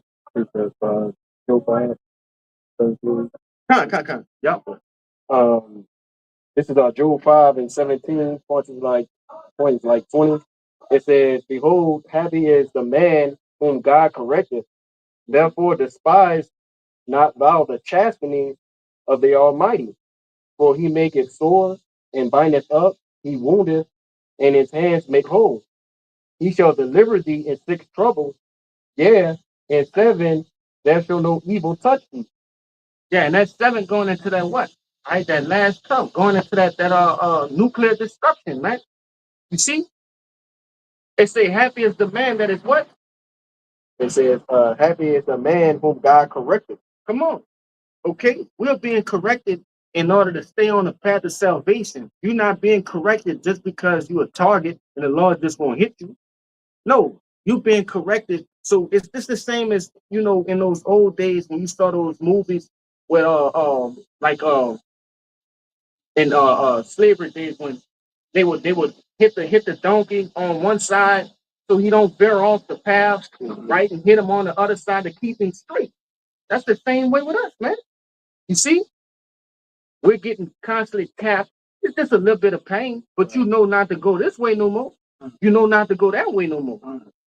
The Lord is keeping us on a straight path to salvation. When you get reproved and rebuked, that's correction to lead you to salvation. I'm gonna get this point, then I'm gonna get you up. Because ultimately that shows that he cares. Yeah. Because we see what happens to the people that he don't care about. We see that in these people that's walking around today because they don't get corrected. Get Second Ezra 9, and you can start at 7. You got it. It's 1 Corinthians 11 verse 32. But we are judged. We are chastened of the Lord, that we should not be condemned with the world. Beautiful. And what's the condemnation of the world? Death and destruction. All right, and we might have to get it. You still holding that on? I had somebody holding Jeremiah 15. I was holding it. God, bring that up. Second Ezra 9 and start at 7. And you're gonna stop at death by pain. Like, yeah, you can just get the Jeremiah. We're gonna This is Jeremiah 15 and verse 1. It said, "Then said the Lord unto me, though Moses and Samuel stood before me, yet my mind could not be toward this people." And Moses and Samuel represent the prophets, man. Right? And we standing in front of the Lord for Israel. See, we're basically communicating between the two, man. We're pleading. Really on this side for the elect. Okay, but keep going. Watch what it's gonna say. It says, "Cast them out of my sight and let them go forth." Verse 2. "And it shall come to pass, if they say unto thee, Whither shall we go? Where should we go? Go ahead. Then thou shalt tell them, Thus saith the Lord, such as are for death to death, and such as are for the sword to the sword." If I could stop you right there, because the job of the prophets, are really the shepherds, because they one and the same, is to what? Is to protect the congregation. You see, really to protect Israel. So in that day, the Lord said, though Moses and Samuel, which represent us, I be before him, his mind can't be towards 2/3 of the nation of Israel, man. You see, we telling them, hey, don't go right, and they went right. You see, there's a cliff right there, and they went walks right off the fucking cliff. You see? So the Lord said his mind can't be towards that people. All right? But keep going now. Oh, go Yeah, I just want to make a point. You know, these are the people that are asking when we're past the time Right. of you asking the question. Well, we can't give you all the breakdowns and you get the understanding because all hell is breaking loose. You know, so you have to go into whatever judgment the Lord has already allotted for you. You know, the time has been put in, the work has been put in, and you know that's that, man. All right, this is continue on in verse 2, and it says, "And such as are for the famine to the famine, and such as for the captivity to the captivity." You keep doing. And it says, "And I will point over them 4 kinds, saith the Lord, the sword to slay, and the dogs to tear, and the fowls of the heaven, and the beasts of the earth to devour and destroy." Where you was at? Oh, I Yeah, see you. I see you.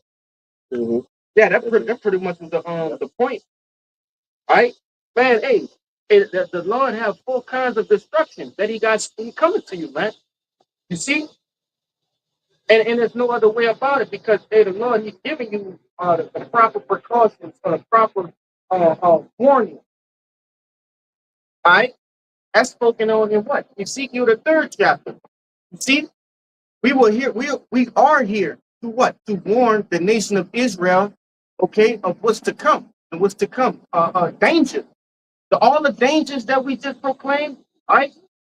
Here in this lesson, those are the things that are coming to the nation of Israel, really the world, but specifically for the nation of Israel, man, as a punishment, as a scourge of amendment.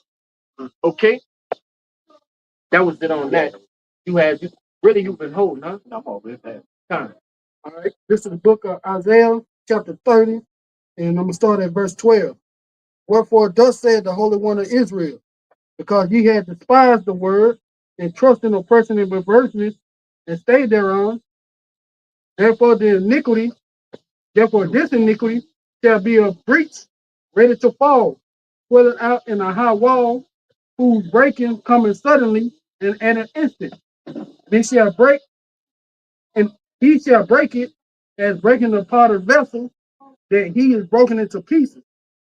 He shall not spare, so there shall not be found in the bursting of it a shard to take from the heat, or to take water withal out of the pit.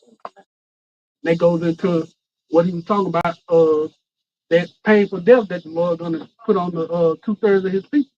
Because you don't want to come back and trust in him. Hey, when he destroy you, it's gonna be a complete destruction. It said as a potter's vessel. Right? When you look into a potter's vessel, that's going into like clay ornaments and clay like a pot. Yeah. Basins, cups, plates, things of that nature. When you drop one, man, it shatters into a million pieces. All right, it could never be put back completely again. And that's what the Lord is saying. He's gonna utterly destroy you. See? Don't say something else? Yeah. Just to back that up, he said it won't even be enough to even pick up water, like have a piece to pick up water. You got it, right? Yeah, we're gonna end it out on that. Yeah, 9 and 4, right? 9 and 4, yep. Down to 6. It's the book of Ezekiel, chapter 9, verse 4. It says, "And the Lord said unto him, Go through the midst of the city, through the midst of Jerusalem, and set a mark upon the foreheads of the men that sigh and that cry for all the abominations that be done in the midst thereof." And that mark is the what, man? That mark is going into the mark of exemption. You see, the mark of salvation, right? Because people always ask us, what are we going to do in Jacob's trouble? When they start to hear the dangers, the calamities and what's going to be going on, what are we going to do? All right? We're going to be hoping we have been sealed with the Torah, the mark of exemption. Go ahead, huh? Says, "And the others he said in my hearing, Go ye after him to the city and smite. Let not your eyes spare, neither have ye pity. Slay utterly old and young, both maids and little children, and women, but come not near any man upon who is the mark. and begin at my sanctuary. Then they begin at the ancient men which were before the house. That says, spare not. Okay, spare not. Neither have ye pity. And the angels, which we already, looked into that, they're not gonna have pity. Right? They're gonna complete the mission. Those that have the month are off limits, and whoever else is free game. You see? But Lord willing, this live camp was edifying. All right, anybody have any more nothing? Done. So without any further ado, first and foremost, we want to give all glory, honors, and prayers unto double honors to the apostles and elders of Great Millstone. Peace and salutations, those elect. Shalom. Shalom. Baba Ball. Baba Ball. Baba Ball. Baba Ball. Baba Ball. Baba Ball. Form Yasharala. Form Yasharala. Shalom. Shalom.